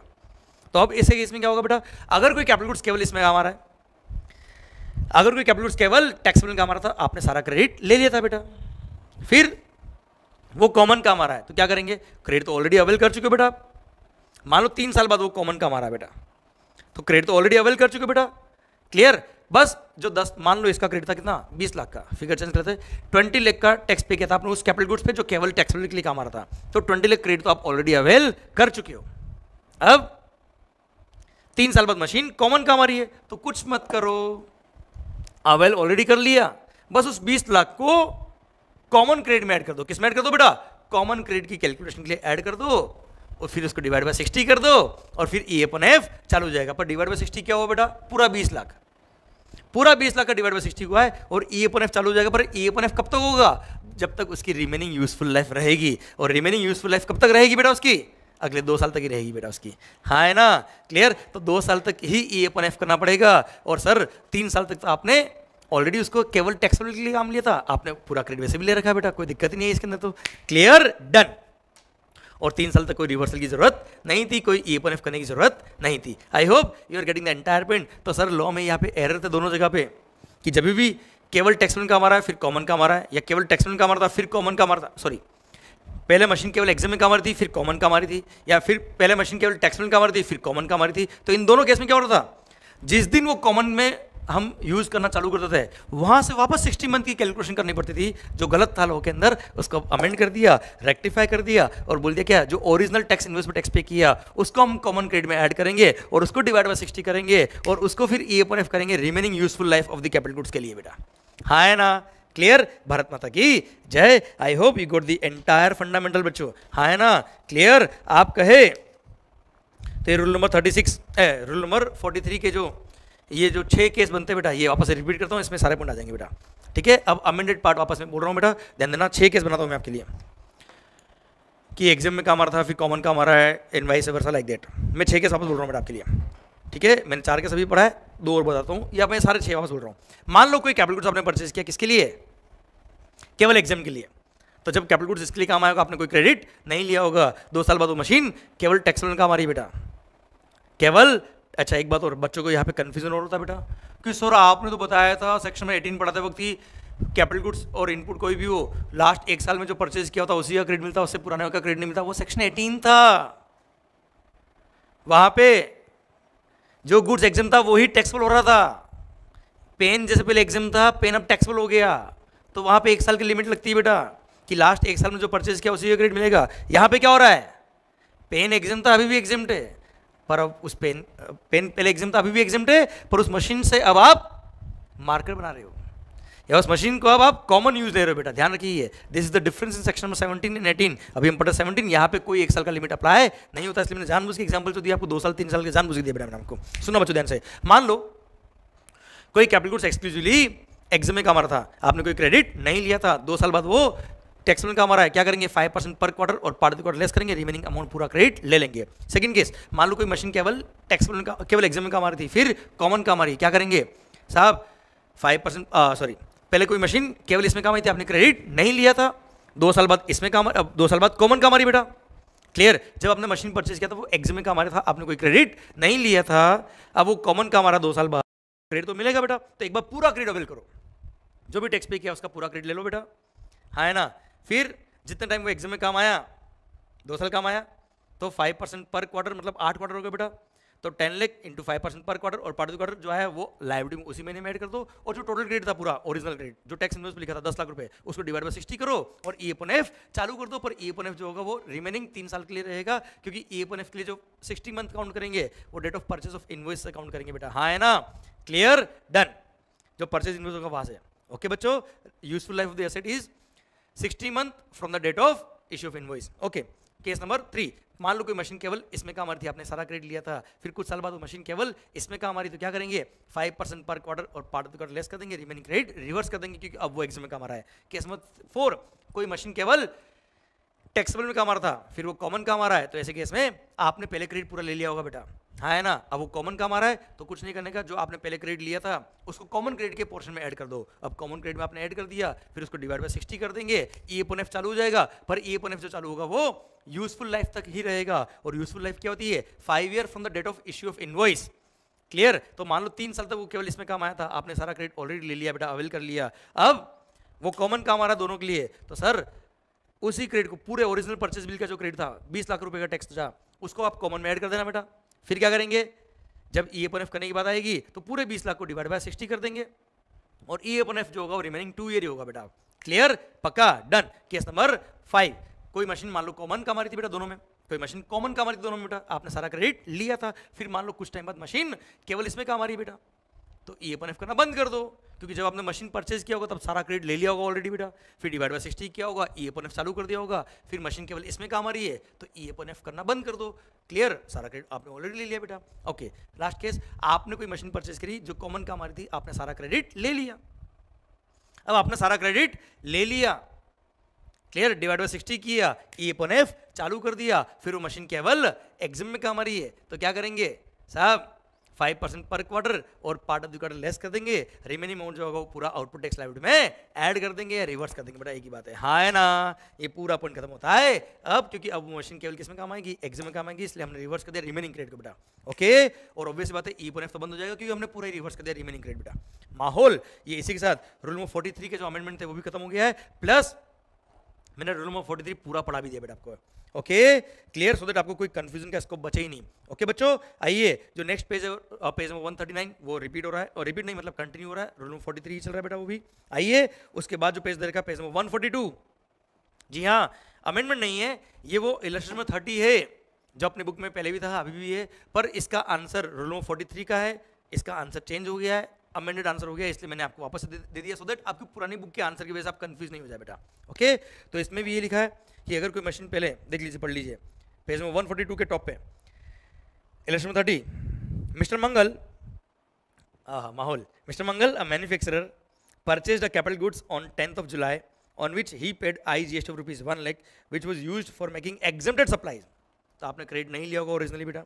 Subsequently on 14 Feb, माहौल, he started using the capital goods for making both taxable and exempt supplies, determine the implication of ITC as per rule 43, तो क्या करेंगे साहब, 10 जुलाई को परचेज किया, केवल एग्जाम में काम आया, कोई क्रेडिट नहीं लिया होगा आपने, अब क्या करेंगे 5% पर क्वार्टर और पार्ट ऑफ क्वार्टर लेस कर देंगे, सॉरी क्या करेंगे, अभी पूरा 1 लाख एक बार अवेल कर लेंगे बेटा, फिर 1 लाख को क्या करेंगे मल्टीप्लाई करेंगे किससे, 5% पर क्वार्टर और पार्ट ऑफ क्वार्टर, देख लेना 10th of July से लेकर 14 Feb तक नंबर ऑफ क्वार्टर कितना काउंट होंगे बेटा। क्वार्टर का मतलब क्या होता है बेटा, ध्यान है ना आपको, फाइनेंशियल के क्वार्टर मतलब कैलेंडर के क्वार्टर, कुछ भी बोल दो बेटा, जनवरी फरवरी मार्च अप्रैल मई जून जुलाई, तो 10th जुलाई है तो भी 1 जुलाई से काउंट होगा, तो जुलाई अगस्त सितंबर 1 क्वार्टर, अक्टूबर नवंबर दिसंबर 2 क्वार्टर, देन 14 फेब है तो part of the quarter 3 quarter होगा बच्चों, तो 5% पर क्वार्टर और पार्ट ऑफ द क्वार्टर मतलब 15%, तो 1 लाख का 15% कितना हो गया 15,000 रुपये बेटा, ये 15,000 क्या करेंगे लाइबिलिटी में ऐड कर देंगे बेटा, तो 1 लाख पूरा क्रेडिट अवेल करेंगे, 15,000 रिवर्स कर देंगे या लाइबिलिटी में ऐड कर देंगे, और फिर उस पूरे 1 लाख को डिवाइड बाय 60 करके ई अपन एफ चालू कर देंगे, और ये ई अपन एफ जो होगा वो remaining useful life of the capital goods के लिए होगा, मतलब साहब जितनी मंथ बचे होंगे उसकी लाइफ के उतने मंथ तक ही रहेंगे, 60 मंथ तक चलेगा बेटा ये।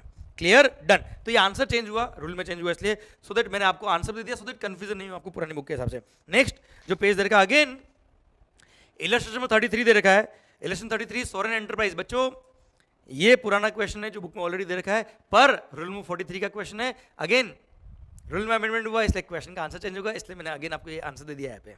देखिए क्वेश्चन पढ़ लो आराम से, आपको समझ में आएगा बेटा। Sovereign enterprises is in the possession of certain capital goods and purchases more of them as per the following particulars. Okay, capital goods A, हम ये क्वेश्चन पूरा सोल्व कर रहे बेटा, ध्यान रखना। कैपिटल गुड्स A 12,000 रुपये ITC, इसका स्टेटस क्या है इसका, exclusively use for non business purpose, कोई ITC नहीं मिलेगा, हटाओ। कैपिटल गुड्स B 24,000 रुपये है बेटा, exclusively use for zero rated supply, जी हाँ जीरो रेटेड सप्लाई के केस में सारा ITC मिलता है, हम 24,000 का ITC अवेल कर लेंगे। कैपिटल गुड C 60,000 रुपये टैक्स है इस पे, used both for taxable as well as exempt supply, भाई कॉमन काम आया, एक बार सारा क्रेडिट अवेल करेंगे, फिर इसको कॉमन क्रेडिट में ऐड कर देना, फिर डिवाइड बाय 60 करके ई अपन एफ चालू कर देना बेटा। तो बेटर प्रेजेंटेशन ये रहेगा, आप 2 कॉलम बनाइए बेटा, या मैं तो कह रहा हूँ 3 कॉलम बनाओ आप। फर्स्ट कॉलम में लिख दो कितना ITC आप अवेल कर रहे हो, सेकंड कॉलम में लिखो कॉमन क्रेडिट कौन कौन सा बेटा, सो दैट बाद में आपको वापस से कॉमन कैलकुलेट नहीं करना पड़े, और थर्ड कितना आपको लायबिलिटी पे करनी है, कितना आपको रिवर्स करना है बेटा। 3 कॉलम बनाइए आप। तो फर्स्ट जो ए कैपिटल गुड्स था उसका तो ITC अवेल ही नहीं हुआ, सेकंड 24,000 रुपये पूरा अवेल कर लो, कोई कॉमन क्रेडिट नहीं बेटा, कोई रिवर्सल नहीं है। कैपिटल गुड्स नंबर C 60,000 पहले अवेल करो तो अवेल में भी आएगा, और कॉमन क्रेडिट में भी लिख दो 60,000 साइड में। ओके, थर्ड रिवर्सल बाद में एक साथ कर देना बेटा. Capital goods D has been exclusively used for 2 years for exempt supplies. 1,20,000 रुपये टैक्स था इस पे. Now there is change in use both for taxable as well as exempt supply. क्या करेंगे सर? 1,20,000 पूरा अवेल करेंगे. तो आईटीसी अवेल में पूरा 1,20,000 लिख देना.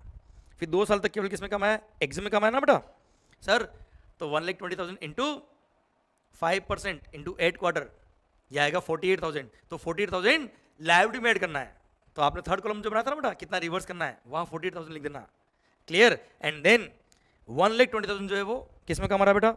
कॉमन में कमा रहा है बेटा. तो कॉमन में भी 1,20,000 लिख देना बेटा. पूरा 1,20,000 लिख देना कॉमन के अंदर आप. ओके, तो 1,20,000 आपने अवेल किया, 1,20,000 कॉमन क्रेडिट में ऐड हो गया आपका, और 48,000 रिवर्स हो गया है, लायबिलिटी में ऐड हो गया बेटा. Then capital goods number E has been exclusively used for 3 years for taxable supplies. Okay, 1,80,000 tax था इस पर. Now there is change in use both for taxable as well as exempt supply. ओहो हो, पहले केवल टैक्सेबल ने कमा रहा था, आप क्रेडिट ऑलरेडी ले चुके हो बेटा. तो अवल वापस अवेल तो करने की बात आएगी नहीं बेटा. तो आईटीसी अवेल में कुछ भी नहीं लिखने का. पर ये 1,80,000 जो है ये पूरा कॉमन क्रेडिट में ऐड कर देना. तो कॉमन क्रेडिट का जो कॉलम था उसमें 1,80,000 आप लिख दीजिएगा बेटा उसको. क्लियर? कॉमन में आ गया. अब डिवाइड बाय 60 होके ई अपन एफ चालू हो जाएगा बेटा. Clear? Useful life of all the above capital goods is considered as 5 years. Okay साहब, ये लाइन का कोई रिलेवेंस है नहीं लिखता तो भी 5 साल लिखता बेटा. Apportion the input tax credit of capital goods while being informed that aggregate value of exempt supplies during the tax period being 6 lakh and total turnover during the tax period being rupees 12 lakhs. Okay, exempt turnover मतलब E 6 lakh, total turnover मतलब F 12 lakh. तो sir apportion करना बेटा. तो sir अब देखिए common credit कौन कौन सा था बेटा. तो कॉमन क्रेडिट में आएगा एक तो कैपिटल गुड सी, डी और ई. तो 60,000, 120,000 और 180,000 टोटल हो गया कितना? 3,60,000. तो 3,60,000 टोटल कॉमन क्रेडिट बेटा. इसको डिवाइड बाय 60 करेंगे बेटा, हाँ है ना. अब डिवाइड बाय 60 करेंगे तो अमाउंट आएगा 6,000. अब जो अमाउंट 6,000 आएगा इसको क्या करना पड़ेगा? ये इस मंथ के लिए एलोकेट हो गया, और इस मंथ का एग्जाम टर्नओवर कितना? 6 लाख एंड टोटल टर्नओवर कितना? 12 लाख. तो what will do? 6 lakh multiply by 6,000 divide by 6 lakh divide by 12 lakh. तो आपका अमाउंट आएगा 3,000 रुपये. तो 3,000 रुपये क्या करना पड़ेगा? इस मंथ का वो प्रोपोर्शनेट आईटीसी हो गया जो आपको रिवर्स करना है इन respect of common capital goods बेटा, हाँ है ना. और जब तक इन कैपिटल गुड्स की लाइफ रहेगी तब तक इनका ई अपॉन एफ होता रहेगा बेटा. क्लियर? जैसे कैपिटल गुड्स डी की लाइफ अब 3 साल और बची है तो 3 साल तक ई अपॉन एफ और होगा. कैपिटल गुड्स ई की लाइफ 2 साल और बची तो 2 साल तक ही ई अपॉन एफ होगा बेटा. क्लियर? भारत माता की जय. इजीली हो गया ना बेटा ये माहौल. सर ये रूल नंबर 43 पूरा खत्म होता है अब, प्लस उसके मैंने क्वेश्चन में जो चेंज थे वो भी आपको करवा दिया, सो दैट आपको एक कंफर्ट जोन मिल जाए कि किस तरह से पॉइंट मिलेगा. अच्छा, नेक्स्ट पेज में मैंने आपको दे रखा है क्योंकि वो वर्किंग नोट नेक्स्ट पेज में जा रहा है बेटा आपके इलेक्शन में 33 के, पर 34 में कोई चेंज नहीं बच्चों. इसलिए मैंने जानबूझ के लिखा 34 में नो चेंज, सो दैट आपको कंफ्यूजन नहीं रही कि ये पेज दिया क्यों आखिर, क्योंकि वर्किंग नोट कंटिन्यू हो रहा है इस पेज पे. आइए बच्चों, नेक्स्ट आपको पेज नंबर 184 मिला होगा. ये वो सर्कुलर जो हमने पढ़ लिया बेटा, जो 110% ऑफ दी एलिजिबल क्रेडिट हम ले सकते हैं प्रोविजनल बेस पे. 184, 185. आइए 186, पेज नंबर 186. एक रूल नंबर 86A ऐड हुआ है बेटा. अब रूल नंबर 86A क्या ऐड हुआ है बेटा? हेडिंग पढ़िए. समझ में आ रहा है? माहौल एकदम जबरदस्त, आराम से, good. Conditions of use of amount available in electronic credit laser बेटा. अभी क्या है, आपने सुना होगा जब से जीएसटी आया तब से बहुत सारे लोगों ने बोगस बिल का बहुत काम किया, और बोगस बिल के बेस पे लोगों ने बहुत क्रेडिट लिए बेटा. तो उसको रेस्ट्रिक्ट करने के लिए रूल नंबर 86A गवर्नमेंट लेके आई. यहाँ बोला कि अगर कमिश्नर, सुना, असिस्टेंट कमिश्नर, क्या बोला मालिक? अगर कमिश्नर और any other authorise, repeat, rule number 86A बोलता है कि कमिश्नर और any other officer authorised by him but not below the rank of assistant commissioner, उसके पास अगर रीजन टू बिलीव है कि आपने जो आईटीसी लिया वो फ्रॉडलेंटली लिया है, आपने मतलब रेसिपिएंट ने. सर किसी भी रजिस्टर्ड पर्सन ने अगर आईटीसी लिया वो फ्रॉडलेंटली लिया, फ्रॉडलेंटली किस वजह से लिया वो वजह भी याद रखी बेटा. जैसे उसने ऐसे टैक्स इनवॉइस या डेबिट नोट के बेस पे क्रेडिट लिया हुआ है जो ऐसे किसी पर्सन ने इशू किया है साहब, जिसका गवर्नमेंट ने जब उसका एड्रेस ढूंढा तो जिस प्लेस ऑफ बिजनेस को उसने डिक्लेयर कर रखा है कि ये मेरा प्लेस ऑफ बिजनेस है, वहां से तो बिजनेस कर ना, कहीं और से कर रहा है बेटा. या फिर that supplier was found to be non existent, मिला ही नहीं साहब, मतलब केवल बिल पे काम चल रहा है केवल उसका। मतलब आपने ऐसे किसी टैक्स इनवॉइस या डेबिट नोट या एनी अदर डॉक्यूमेंट के बेस पे आईटीसी लिया हुआ है जो ऐसे किसी सप्लायर ने इशू किया जो मिल इन रहा है, he is found to be non existent, या वो बिजनेस कर रहा है from any other place other than the place of declared business place.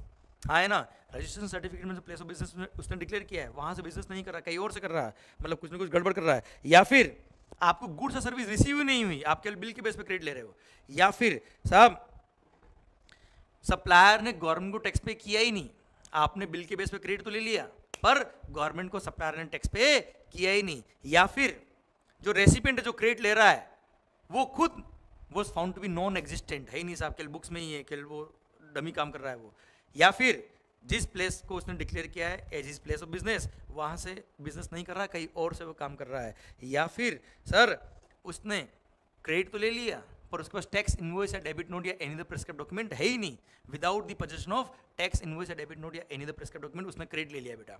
तो ये सारे केस अगर है या इनमें से कोई भी केस अगर है तो दैट ऑफिसर के पास पावर है कि वो चाहे तो आपको बोल दे कि तूने आईटीसी अवेल तो कर लिया पर हम तेरे को यूज नहीं करने देंगे, we will not allow debit of such amount from the electronic credit laser.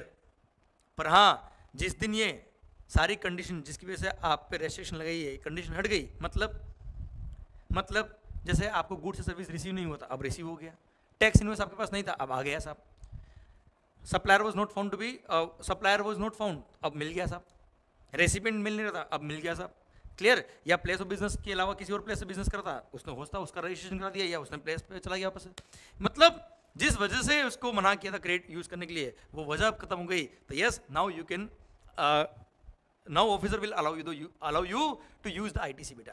हाँ है ना, पर हाँ गवर्नमेंट ने यहाँ पे ऑफिसर पे एक रेस्ट्रिक्शन लगा दी कि ये रेस्ट्रिक्शन अगर तूने एसएसबी लगाई तो this restriction can not be for more than 1 year, 1 साल तक ही ये रेस्ट्रिक्शन एसएसबी लग सकती है, उसके बियॉन्ड नहीं लग सकती, क्योंकि 1 साल में डिपार्टमेंट पता कर लो भाई, डिपार्टमेंट वालों को बोला तुम पता कर लो कि आदमी फ्रॉड है तो पहले ही पकड़ लो उसको, इस पूरी गैंग को पहले ही पकड़ लो, नहीं तो 1 साल के बाद ये रेस्ट्रिक्शन हट जाएगी बेटा उस पर। क्लियर, डन, ये रूल नंबर 86A खत्म होता है। अब मैं वापस से रिपीट करता हूँ बेटा, यहाँ पे बोगस बिल के काम को बंद करने के लिए कम करने के लिए गवर्नमेंट ने रूल नंबर 86A इंट्रोड्यूस कर दिया और बोल दिया क्या कमिश्नर या any other authorised officer not below the rank of assistant commissioner या उसके हायर रैंक वाले ऑफिसर्स जो ऑथराइज्ड है कमिश्नर से, उनके पास अगर रीजन टू बिलीव है कि किसी भी असिस्टेंट ने आईटीसी लिया है on the basis of such documents जो ऐसे किसी सप्लायर ने इशू किया है which is found to be non existent, या वो ऐसे किसी प्लेस से बिजनेस कर रहा है जो other than the place of business बेटा, मतलब जो डिक्लेयर किया उसने प्लेस ऑफ बिजनेस उसके अलावा किसी और प्लेस ऑफ बिजनेस कर रहा है,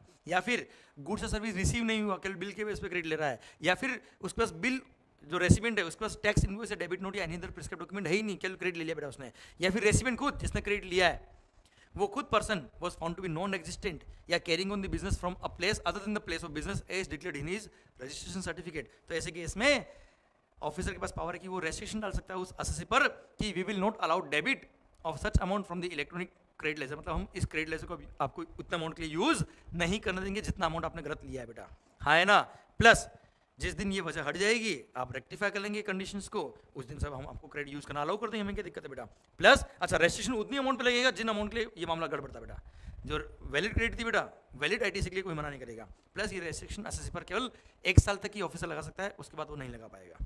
क्लियर, डन, माहौल, ये रूल नंबर 86A जो गवर्नमेंट ने ऐड किया है खत्म होता है। अब आइए इसी पेज पे एक और सर्कुलर मैंने आपको दे रखा है बेटा, clarification in respect of apportionment of ITC in cases of business reorganization under section number 18 subsection 3 of the CGST Act, read with rule number 41(1) of the CGST rules। Heading पढ़ने के बाद लगा होगा पता नहीं क्या बाउंस गया है, सुनना बच्चों पहले याद कर लेता हूं मैं आपको।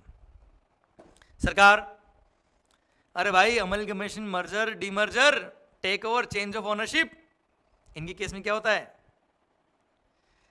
ट्रांसफर के पास क्रेडिट पड़ा था उसने बिजनेस आपको ट्रांसफर कर दिया, तो ट्रांसफरी को transfer credit ITC pass on कर सकता है बेटा। अरे मैंने अपना बिजनेस आपको ट्रांसफर कर दिया तो और मेरे पास अगर आईटीसी पड़ा तो मेरा आईटीसी आपको मिल जाएगा ना बेटा यार। अरे हाँ है ना, जीएसटी आईटीसी 02 नंबर के फॉर्म फिल करके आपको मैं आईटीसी पास ऑन कर सकता हूँ बच्चों, ये आपने पढ़ा हुआ है रूल नंबर 41 के अंदर। अब डीमर्जर के केस में क्या होता था बेटा, ये आपने पढ़ा हुआ, वही पढ़ा रहा हूँ, सर्कुलर है, अमेंडमेंट नहीं है बेटा। डीमर्जर के केस में क्या होता है, मान लो एक कंपनी है AB लिमिटेड अब बन गई A लिमिटेड और B लिमिटेड, तो सर एबी लिमिटेड के पास में जितना आईटीसी था वो दोनों में डिवाइड होगा बेटा। अब दोनों में डिवाइड होगा तो किस रेशियो में होगा बेटा? क्लियर? तो उसके लिए हमने बात करी कि वैल्यू ऑफ असेट्स, और वैल्यू ऑफ असेट में वो सारे असेट लेने हैं जो उसके बिजनेस का पार्ट बनता है, भले ही उन पे उसने आईटीसी लिया था या नहीं लिया तो उससे कंसर्न नहीं है। तो मान लो 1 करोड़ का असेट ए लिमिटेड ट्रांसफर हुआ और 2 करोड़ के असेट्स बी लिमिटेड ट्रांसफर हुए बेटा, तो 1:2 के रेशियो में आईटीसी ए बी लिमिटेड पास हो जाएगा, ए और बी दोनों को बेटा। हाँ है ना बच्चों? ये आपने और मैंने पढ़ा हुआ बेटा। अब यहाँ पे इस प्रोविजन को लेके इंडस्ट्री में कुछ सर्कुलर, कुछ कंडीशंस, कुछ कंफ्यूजन हुए, उसको लेके इन्होंने सर्कुलर इशू किया। अच्छा, शुरुआत के 1-2 पैरा तो वही जो मैंने आपको समझाया बेटा इंट्रोडक्शन वाले कि रूल क्या था बेटा आखिर। अब देखिए इश्यूज क्या क्या है।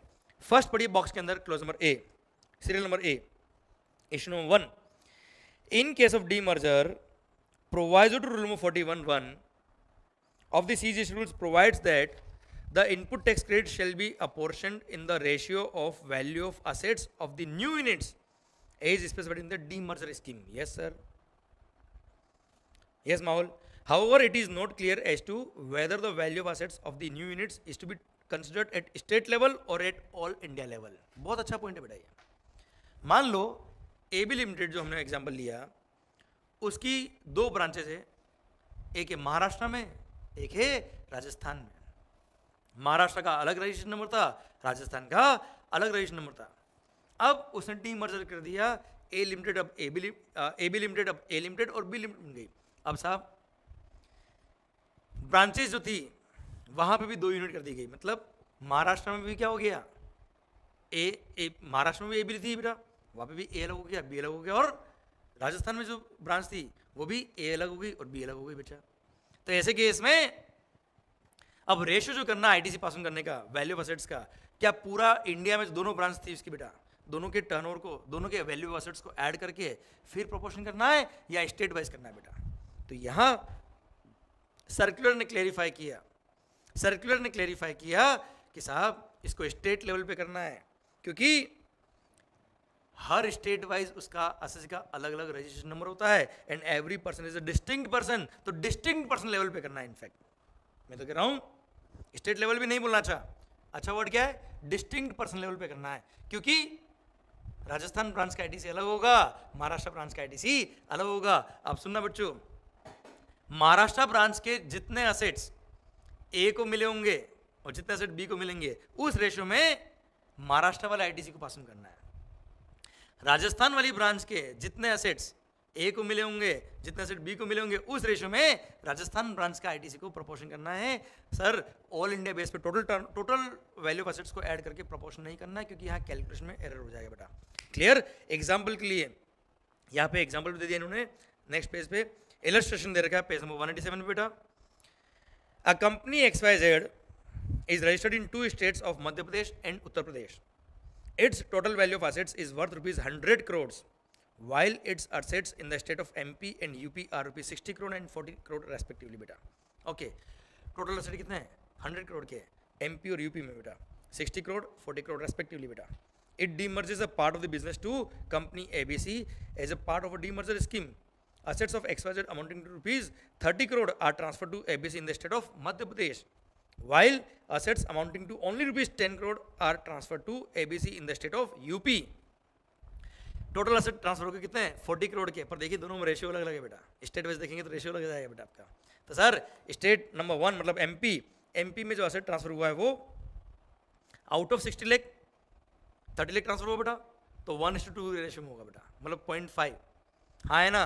एंड अगर यूपी की बात करेंगे हम तो आउट ऑफ 40 लाख 10 लाख के एसेट पास हुए बेटा, तो 1:4 के रेशियो में पास होगा बेटा आईटीसी। क्लियर? मतलब 1:3 के रेशियो में बेटा। हाँ है ना? क्लियर? समझा? तो दिस इज हाउ। और अगर अपन ओवरऑल देखे तो 40% हो गया बेटा, क्योंकि टोटल 40 करोड़ के एसेट पास हुए। तो आपको टोटल 40% नहीं करना है, आपको मध्य प्रदेश का अलग करना है और यूपी का अलग कैलकुलेशन करना है। ये मानना कि यूपी वाली कंपनी अलग थी, एमपी वाली कंपनी अलग थी, यूपी वाली कंपनी का अलग डीमर्जर हुआ है और एमपी वाली कंपनी का अलग डीमर्जर हुआ है, ये मान के कर लेना बेटा। क्लियर? डिस्टिंक्ट पर्सन वाइज ये डीमर्जर होगा और डिस्टिंक्ट पर्सन वाइज असेट्स को हम देखेंगे, और डिस्टिंक्ट पर्सन वाइज जो वैल्यू ऑफ असेट होगा वो जो डीमर्ज होकर दूसरी कंपनी में जाएगा, उस रेशियो में रेस्पेक्टिव डिस्टिंक्ट पर्सन का रेस्पेक्टिव हम आईटीसी पास ऑन करेंगे।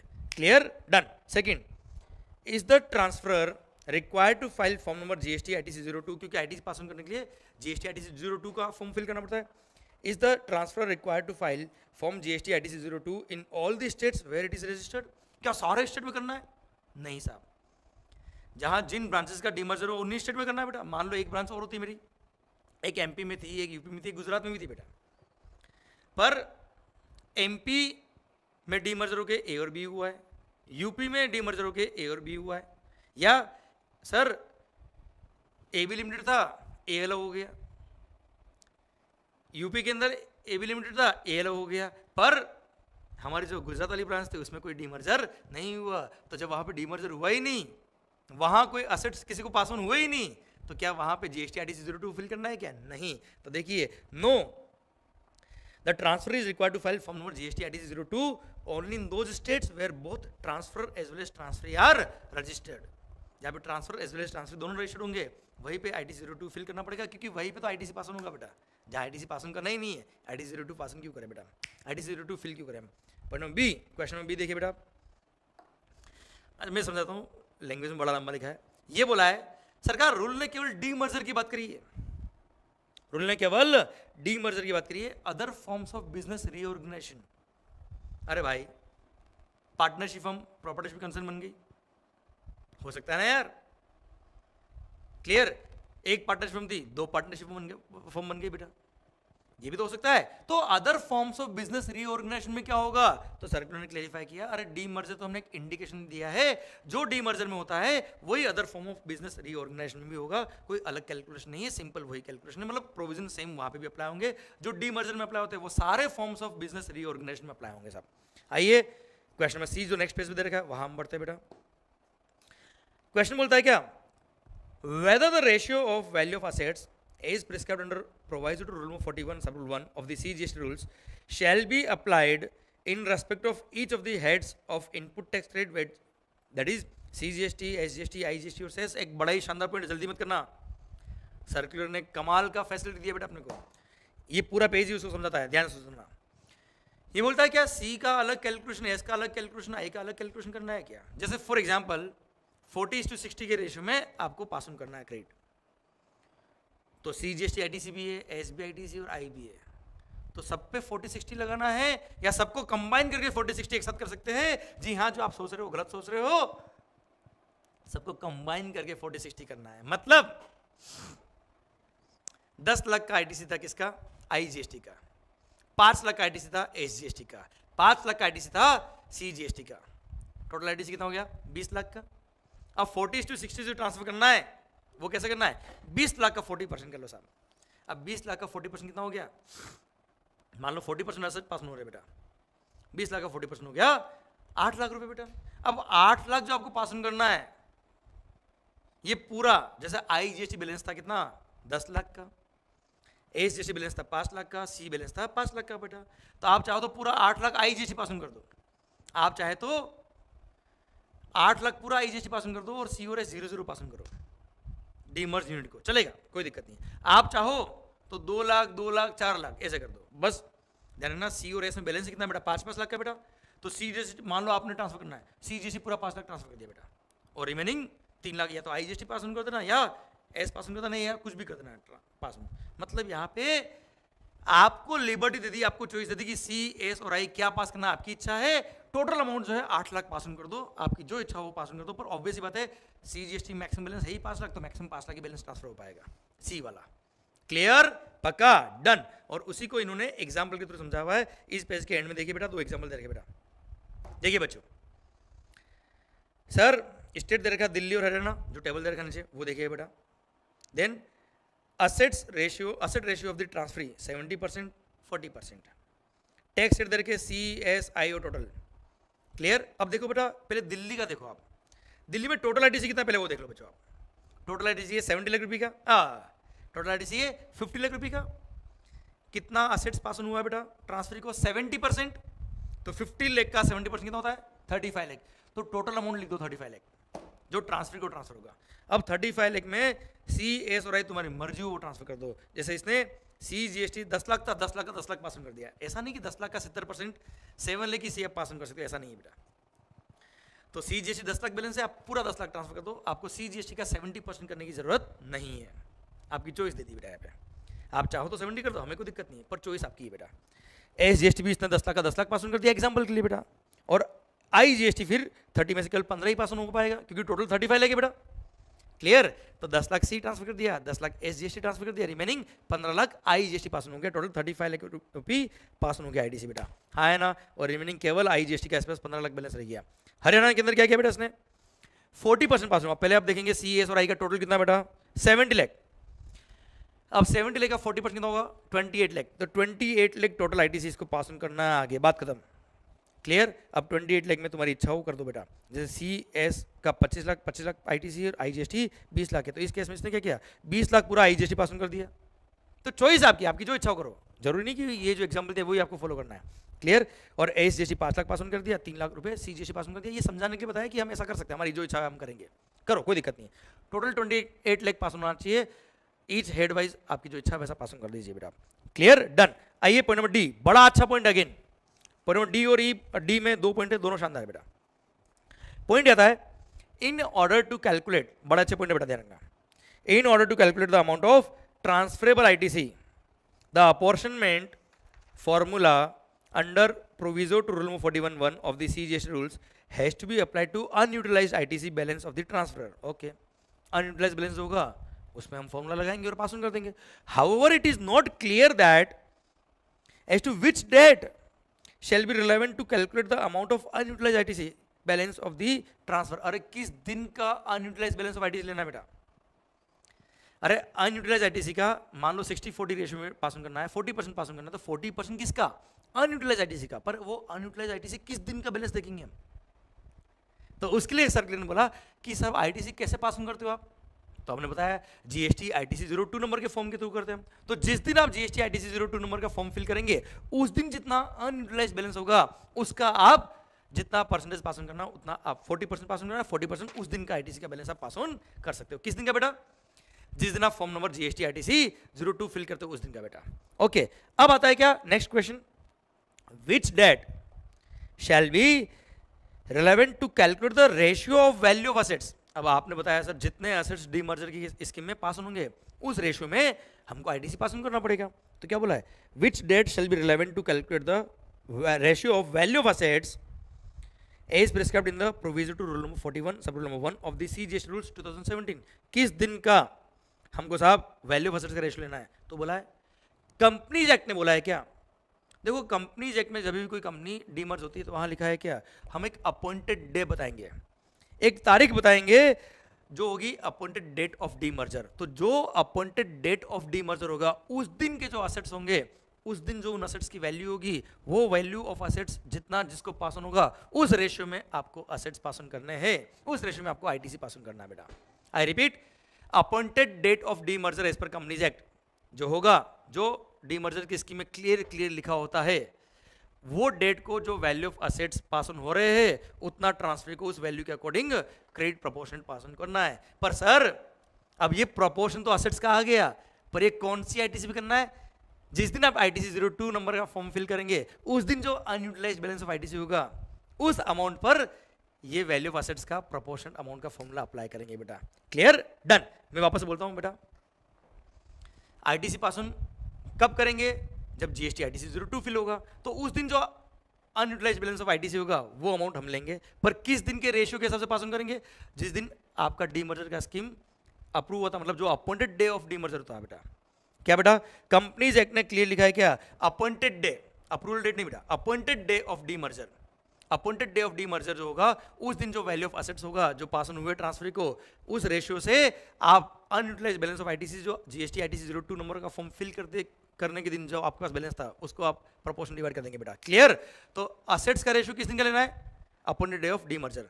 पर किस दिन का अनयूटिलाइज्ड बैलेंस ऑफ ITC लेना है? जिस दिन GST ITC 02 नंबर का फॉर्म फिल करेंगे उस दिन का बेटा। क्लियर? डन। सर्कुलर खत्म होता है अब और ITC के भी अमेंडमेंट सारे खत्म होते हैं। अब देखा जाए तो अमेंडमेंट नहीं था, ये कुछ इस तरह के क्वेश्चन थे जो अमेंडमेंट तो हो गया पर प्रैक्टिकल लाइफ में जब सिचुएशन आई तब वो क्वेरी रेज हुई तो उसका आंसर दिया सर्कुलर ने। मैं ये वाला लास्ट वाला सर्कुलर आपके वापस बोल देता बेटा, पूरा रिवाइज करता हूँ सो दैट आपको कंक्लूसिव समझ में आए कि आखिर जिंदगी में हुआ क्या है। सबसे पहली बात बेटा कि आपको जो असेट पास ऑन करने हैं ये ऑल इंडिया बेसिस पे एसेट लेने हैं या स्टेट बेस लेने बेटा, तो डिस्टिंक्ट पर्सन वाइज आपको असेट्स जितने पास ऑन हो रहे हैं उस रेशियो में लेने, ऑल इंडिया वाइज नहीं लेने बेटा। सेकंड, आपको जीएसटी आईटीसी 02 कौन कौन से स्टेट में फाइल करना, जिन स्टेट में ट्रांसफर और ट्रांसफर दोनों रजिस्टर्ड हुए, मतलब जिन स्टेट में कुल मिला के एसेट पास ऑन हुए, जिन एसेट में नई कंपनी को ट्रांसफर हुए, उन स्टेट्स में जहाँ पे ट्रांसफर और ट्रांसफर रजिस्टर्ड है, जिन स्टेट में डीमर्जर हुआ उन्हीं स्टेट की ब्रांचेस के लिए आईटीसी 02 आपको फिल करना, सबके लिए फिल नहीं करना बेटा। देन क्या केवल डीमर्जर के लिए एप्लीकेबल है? नहीं, ये जो पॉइंट है वो all forms of business reorganisation के लिए एप्लीकेबल है बेटा। देन साहब आपको जो आईटीसी पास ऑन करना है ये सी, एस और आई सब में अलग अलग प्रोपोर्शन फॉर्मूला लगाना है या टोटल आईटीसी का एक साथ फॉर्मूला लगा सकते हैं प्रोपोर्शन का? टोटल आईटीसी का एक साथ फॉर्मूला लगाना है प्रोपोर्शन ट्रांसफर करने का, पर अमाउंट जो आपको पास ऑन करना है सी, एस और आई तुम्हारी इच्छा उतना ट्रांसफर करो, पर मैक्सिमम उतना ही पास ऑन होगा जितना उस हेड में अवेलेबल है बैलेंस। क्लियर? एंड देन आपको जो पास ऑन करना है क्रेडिट वो किसके थ्रू होगा बेटा? जीएसटी आईटीसी 02 के थ्रू होगा। तो उस दिन जो अनयूटिलाइज बैलेंस होगा उसको हम डिवाइड करेंगे, पर किस रेशियो में करेंगे? जो वैल्यू ऑफ एसेट होगा, पर वैल्यू ऑफ एसेट कब का लेना बेटा आपको? जो अपन डे ऑफ डीमर्जर होगा, अपन डेट ऑफ डीमर्जर, उस दिन के रेशियो के बेस पे आप प्रोपोर्शन पास ऑन करेंगे बच्चों। क्लियर? ये पूरा सर्कुलर डीमर्जर वाले केस में भी खत्म होता है। अब ये चैप्टर 5 तक के सारे अमेंडमेंट आपके खत्म होते हैं। अब आइए कंपोजिशन स्कीम, सांस ले लो एक बार। कंपोजिशन स्कीम, पानी पी लूँ क्या मैं भी?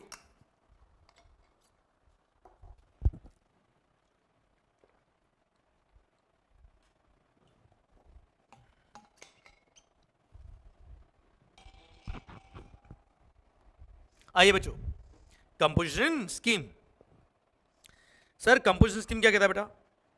अरे वो चैप्टर नंबर 6 कंपोजिशन स्कीम याद है बेटा? अगर आपका एग्रीगेट टर्नओवर 1.5 करोड़ या से कम है तो जब तक आपका एग्रीगेट टर्नओवर 1.5 करोड़ क्रॉस नहीं होता है तब तक आप कंपोजिशन स्कीम में रह सकते हो, और आपको केवल 1% टैक्स पे करना है। याद आया? क्लियर? तो सर ये तो मैंने जस्ट एक आपको हल्का सा एग्जांपल दिया, आइडिया दिया, तो आप कंपोजिशन चैप्टर की तरफ पहुंच जाए, आपका माइंड फोल्डर पहुंच जाए वहां तक। अब एक शानदार पॉइंट ऐड हुआ बेटा यहाँ पे। सर फर्स्ट आपको मिला होगा पेज नंबर 185 पे एक्सप्लेनेशन मिला होगा बेटा, ये कंपोजिशन स्कीम वाला बेटा। देखो मैंने पुरानी बुक के पेज नंबर चेंज नहीं किए, इसलिए ये जो सर्कुलर अभी आईटीसी चैप्टर मैंने ऐड किए उसमें भी पेज नंबर 185 आ रहा था, और अभी कंपोजिशन लेवल में 185 आ रहा है। ओके, देखना बेटा ध्यान से। कंपोजिशन स्कीम 185 पेज में मिला होगा बेटा आपको, ऊपर लिखा है चैप्टर का नाम composition scheme levy, composition levy बेटा। सरकार एक्सप्लेनेशन फोर्थ, अच्छा मैं तुम्हें समझाता हूं एक्सप्लेनेशन क्या बोलना है। सरकार क्या बोला है? एलिजिबिलिटी लिमिट, एलिजिबिलिटी लिमिट, वापस बोल रहा हूं मैं, आप कंपोजिशन के लिए एलिजिबल हो या नहीं हो? आप कंपोजिशन के लिए एलिजिबल हो या नहीं हो, उसके लिए प्रीवियस फाइनेंशियल का एग्रीगेट टर्नओवर 1.5 करोड़ की लिमिट होती है बेटा। क्लियर? और करंट ईयर में जब तक आपका एग्रीगेट टर्नओवर 1.5 करोड़ क्रॉस नहीं होता है तब तक आप एलिजिबल रहेंगे कंपोजिशन स्कीम के लिए, और कुछ स्टेट में 75 लाख दे रखा है बेटा। ओके, तो जो भी एग्रीगेट टर्नओवर है इसमें टैक्सेबल एग्जेम्प्ट सब कुछ काउंट करते हैं बेटा। पर आपको पता है रिमूवल ऑफ डिफिकल्टी का ऑर्डर आया था एक, और उसने लिखा था क्या? अगर आपको इंटरेस्ट की इनकम होती है, ब्याज, services by way of extending loans, advances or deposits insofar as the consideration is represented by way of interest or discount, तो वो इंटरेस्ट और डिस्काउंट की जो इनकम आपकी होती है, ब्याज की जो इनकम आपकी होती है, उसको हम एग्रीगेट टर्नओवर में काउंट नहीं करेंगे एलिजिबिलिटी पर्पज के लिए बेटा। तो ये पहले रिमूवल ऑफ डिफिकल्टी के ऑर्डर के थ्रू पॉइंट दिया था, अभी इन्होंने एक्ट में एक्सप्लेनेशन ऐड करके लिख दिया, तो सर ऐसा अमेंडमेंट कुछ भी नहीं हुआ है। सेकंड एक और बात ऑब्वियस बात है, अब 1.5 करोड़ का अगर आप टर्नओवर देख रहे हो तो टोटल टर्नओवर बेटा आपका, आज मान लो 1 अप्रैल को मैंने बिजनेस चालू किया बेटा। अब साहब मेरा टर्नओवर 20 लाख क्रॉस ही नहीं हुआ सर, तो मैंने रजिस्ट्रेशन के लिए अप्लाई भी नहीं किया बेटा। अब मेरा 15 जुलाई को 20 लाख टर्नओवर क्रॉस हो गया बेटा। अब मैंने अपना बिजनेस का रजिस्ट्रेशन करा दिया बेटा, और मैंने कंपोजिशन स्कीम ले ली बेटा। तो क्या 20 लाख तक जब मैं रजिस्ट्रेशन के लायबल नहीं था, उसके बाद 1.5 करोड़ वापस अकाउंट करेंगे क्या? मतलब टोटल 1 करोड़ 70 लाख हो गया इसका मतलब? तो नहीं, तो उसको क्लेरिफाई करने के लिए यहां बोल दिया क्या कि 1.5 करोड़ जो एग्रीगेट टर्नओवर है, टोटल टर्नओवर है एलिजिबिलिटी के लिए, उसमें वो टर्नओवर भी हम ऐड करेंगे जब आप लायबल टू रजिस्टर नहीं थे। तो फाइनेंशियल जब शुरू हुआ आपका 1 अप्रैल से लेकर और जिस दिन आप लायबल टू रजिस्टर हुए वहां तक के टर्नओवर को भी हम ऐड करेंगे for the purpose of determining eligibility. बेटा टैक्स पे नहीं करना, उस पर टैक्स पे करने की बात नहीं करें। ऑब्वियसली बात है, you are not registered at all, you are not liable to register at all, तो आप पे टैक्स पे करने की बात तो आ ही नहीं सकती है।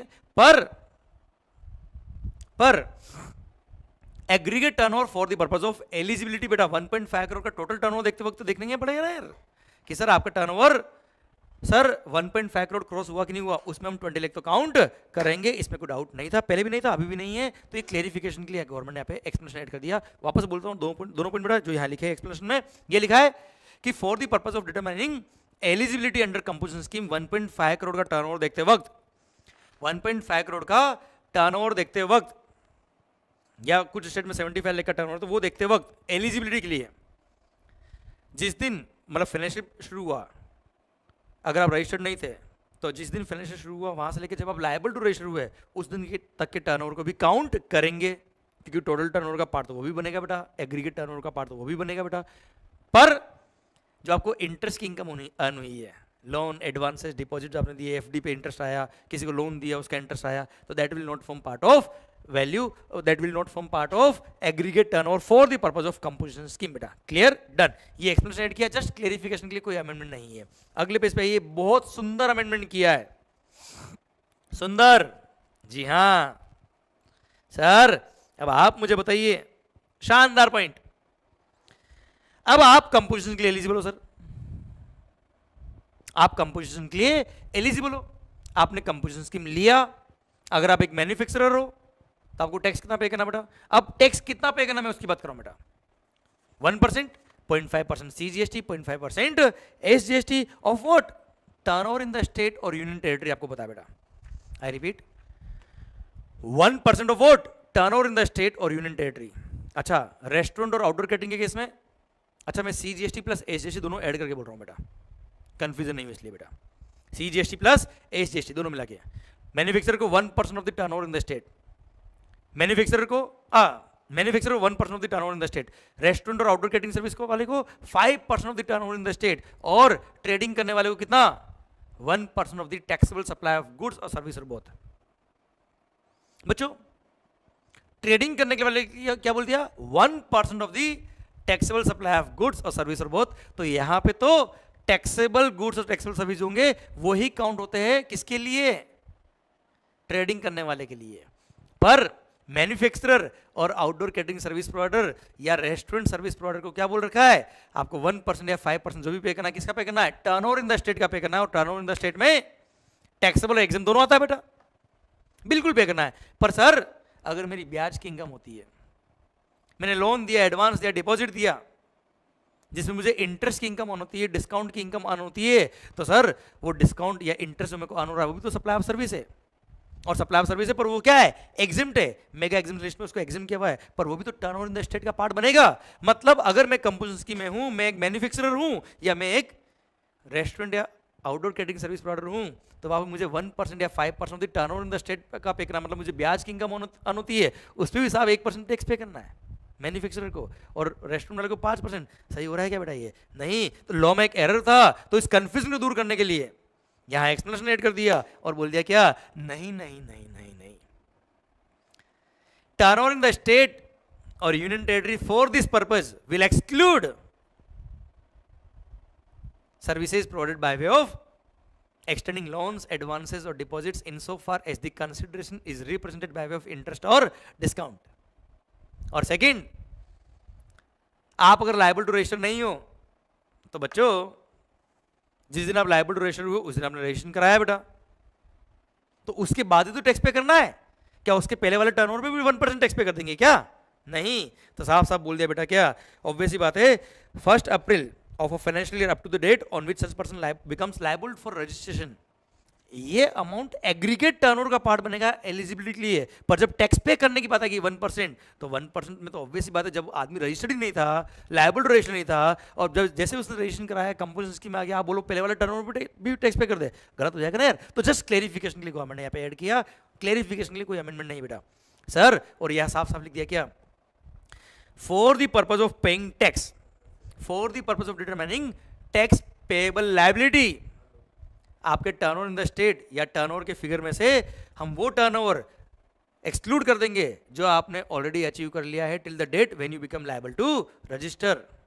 हाँ है ना, तो फाइनेंशियल शुरू हुआ 1 अप्रैल से, 1 अप्रैल से लेके मान लो 15 जुलाई को मैं लायबल टू रजिस्टर हुआ, तब तक का टर्नओवर था 20 लाख का, तो 20 लाख पे टैक्स पे करने की जरूरत नहीं, 20 लाख को एग्रीगेट टर्नओवर 1.5 करोड़ की लिमिट पे काउंट करेंगे एलिजिबिलिटी देखते वक्त, पर टैक्स पे करने के लिए 20 लाख काउंट करने की जरूरत नहीं है। तो 20 लाख के बाद जो रिमेनिंग 1.3 करोड़ बचेगा उस पर मुझे वहां तक मुझे कंपोजिशन स्कीम में रह पाऊंगा और मैं टैक्स पे करना पड़ेगा 1.3 करोड़ बेटा। Clear, done. पर उसमें भी इंटरेस्ट को काउंट करने की जरूरत नहीं है, इंटरेस्ट पे टैक्स पे करने की जरूरत नहीं है, और इंटरेस्ट को एग्रीगेट टर्नओवर में भी काउंट नहीं करना बेटा। क्लियर, माहौल बहुत शानदार। ओके, तो कुल मिला के ब्याज की इनकम जो है ना बेटा हर बिजनेसमैन को नॉर्मली छोटी मोटी होती है बेटा, तो इसको कंपोजिशन स्कीम वालों के स्कोप से बाहर कर दिया सब तरफ से बेटा, ना एग्रीगेट में काउंट करना है, ना टैक्स पे करने के लिए टर्नओवर जाएगा, ना उसमें काउंट करना है, और अगला पॉइंट जो आ रहा है उसमें भी सेम बात कही बेटा। पता है अगर आप एक मैन्युफैक्चरर हो या आप एक ट्रेडर हो या आप एक रेस्टोरेंट सर्विस प्रोवाइडर हो, आपने सेक्शन नंबर 10 सब सेक्शन 1 में कंपोजिशन स्कीम लिया है, तो आपको ये कह दिया है कि you can also supply services during the current financial year, but services का turnover in the current financial year cannot exceed 10% of the turnover in the state in the previous financial year और ₹5 lakh whichever is higher. हाँ है ना, तो जो previous financial year का turnover in the state हम लेते हैं उसमें भी हम इंटरेस्ट की इनकम को काउंट नहीं करेंगे। मतलब मान लो प्रीवियस ईयर में आपका टर्नओवर इन द स्टेट था 84 लाख, कितना था बच्चों 84 लाख, और उस ईयर में 84 प्रीवियस फाइनेंशियल का टर्नओवर इन द स्टेट था आपका 84 लाख, और उसमें से 4 लाख की इनकम थी किसकी, इंटरेस्ट की, ब्याज की। तो sir 10% of the turnover in the state करते वक्त हम केवल 80 लाख ही काउंट करेंगे, दैट इंटरेस्ट की इनकम को हम इंक्लूड नहीं करेंगे for the purpose of calculation of this turnover limit of 10%। तो 10% of turnover in the state और ₹5 लाख व्हिचएवर इज हायर के लिए प्रीवियस ईयर का जब हम टर्नओवर इन द स्टेट देखेंगे वो 84 लाख में से 4 लाख हटा देंगे, वो इंटरेस्ट की इनकम को, प्रीवियस ईयर की जो इंटरेस्ट की इनकम है उसको हम काउंट नहीं करेंगे, और 10% ऑफ केवल 80 लाख होगा बेटा। क्लियर, तो 10 लाख 80 लाख का 10% 8 लाख और ₹5 lakh which is higher 8 lakh, तो टोटल 8 लाख तक की सर्विसेज करंट ईयर में आपकी हो सकती है बेटा। क्लियर, प्लस यहां पे एक और पॉइंट पहले भी था अभी भी बेटा, क्या करंट ईयर में कितनी इनकम हो सकती है बेटा आपकी सर्विसेज की 8 लाख, और ये 8 लाख देखते वक्त करंट ईयर में अगर आपकी कोई ब्याज की इनकम आई तो वो भी हम काउंट नहीं करेंगे। मान लो करंट ईयर में आपका 1 लाख का ब्याज का इनकम हो गया, तो ब्याज भी क्या है, सप्लाई ऑफ सर्विस है बेटा, और 7 लाख की अदर सर्विस हो गई, देखा जाए तो टोटल कितनी सर्विस हो गई 8 लाख की। पर for the purpose of eligibility under composition scheme हम ये देखेंगे हमारे 7 लाख की सर्विस की इनकम हुई, अभी 1 लाख का स्कोप और है, क्योंकि हम करंट ईयर में प्रीवियस ईयर का जो टर्नओवर था आपका turnover in the state 80 lakh का 10% मतलब 8 लाख और 5 lakh which is 8 lakh, current year में हम 8 लाख तक का सर्विसेज सप्लाई कर सकते हैं, तो करंट ईयर में जब 8 लाख काउंट करेंगे उसमें भी इंटरेस्ट को काउंट नहीं करेंगे। ये पहले भी था बेटा, ये वाला पॉइंट तो पहले भी था, तो वापस बोलता हूं दोनों पॉइंट्स मिला के बेटा।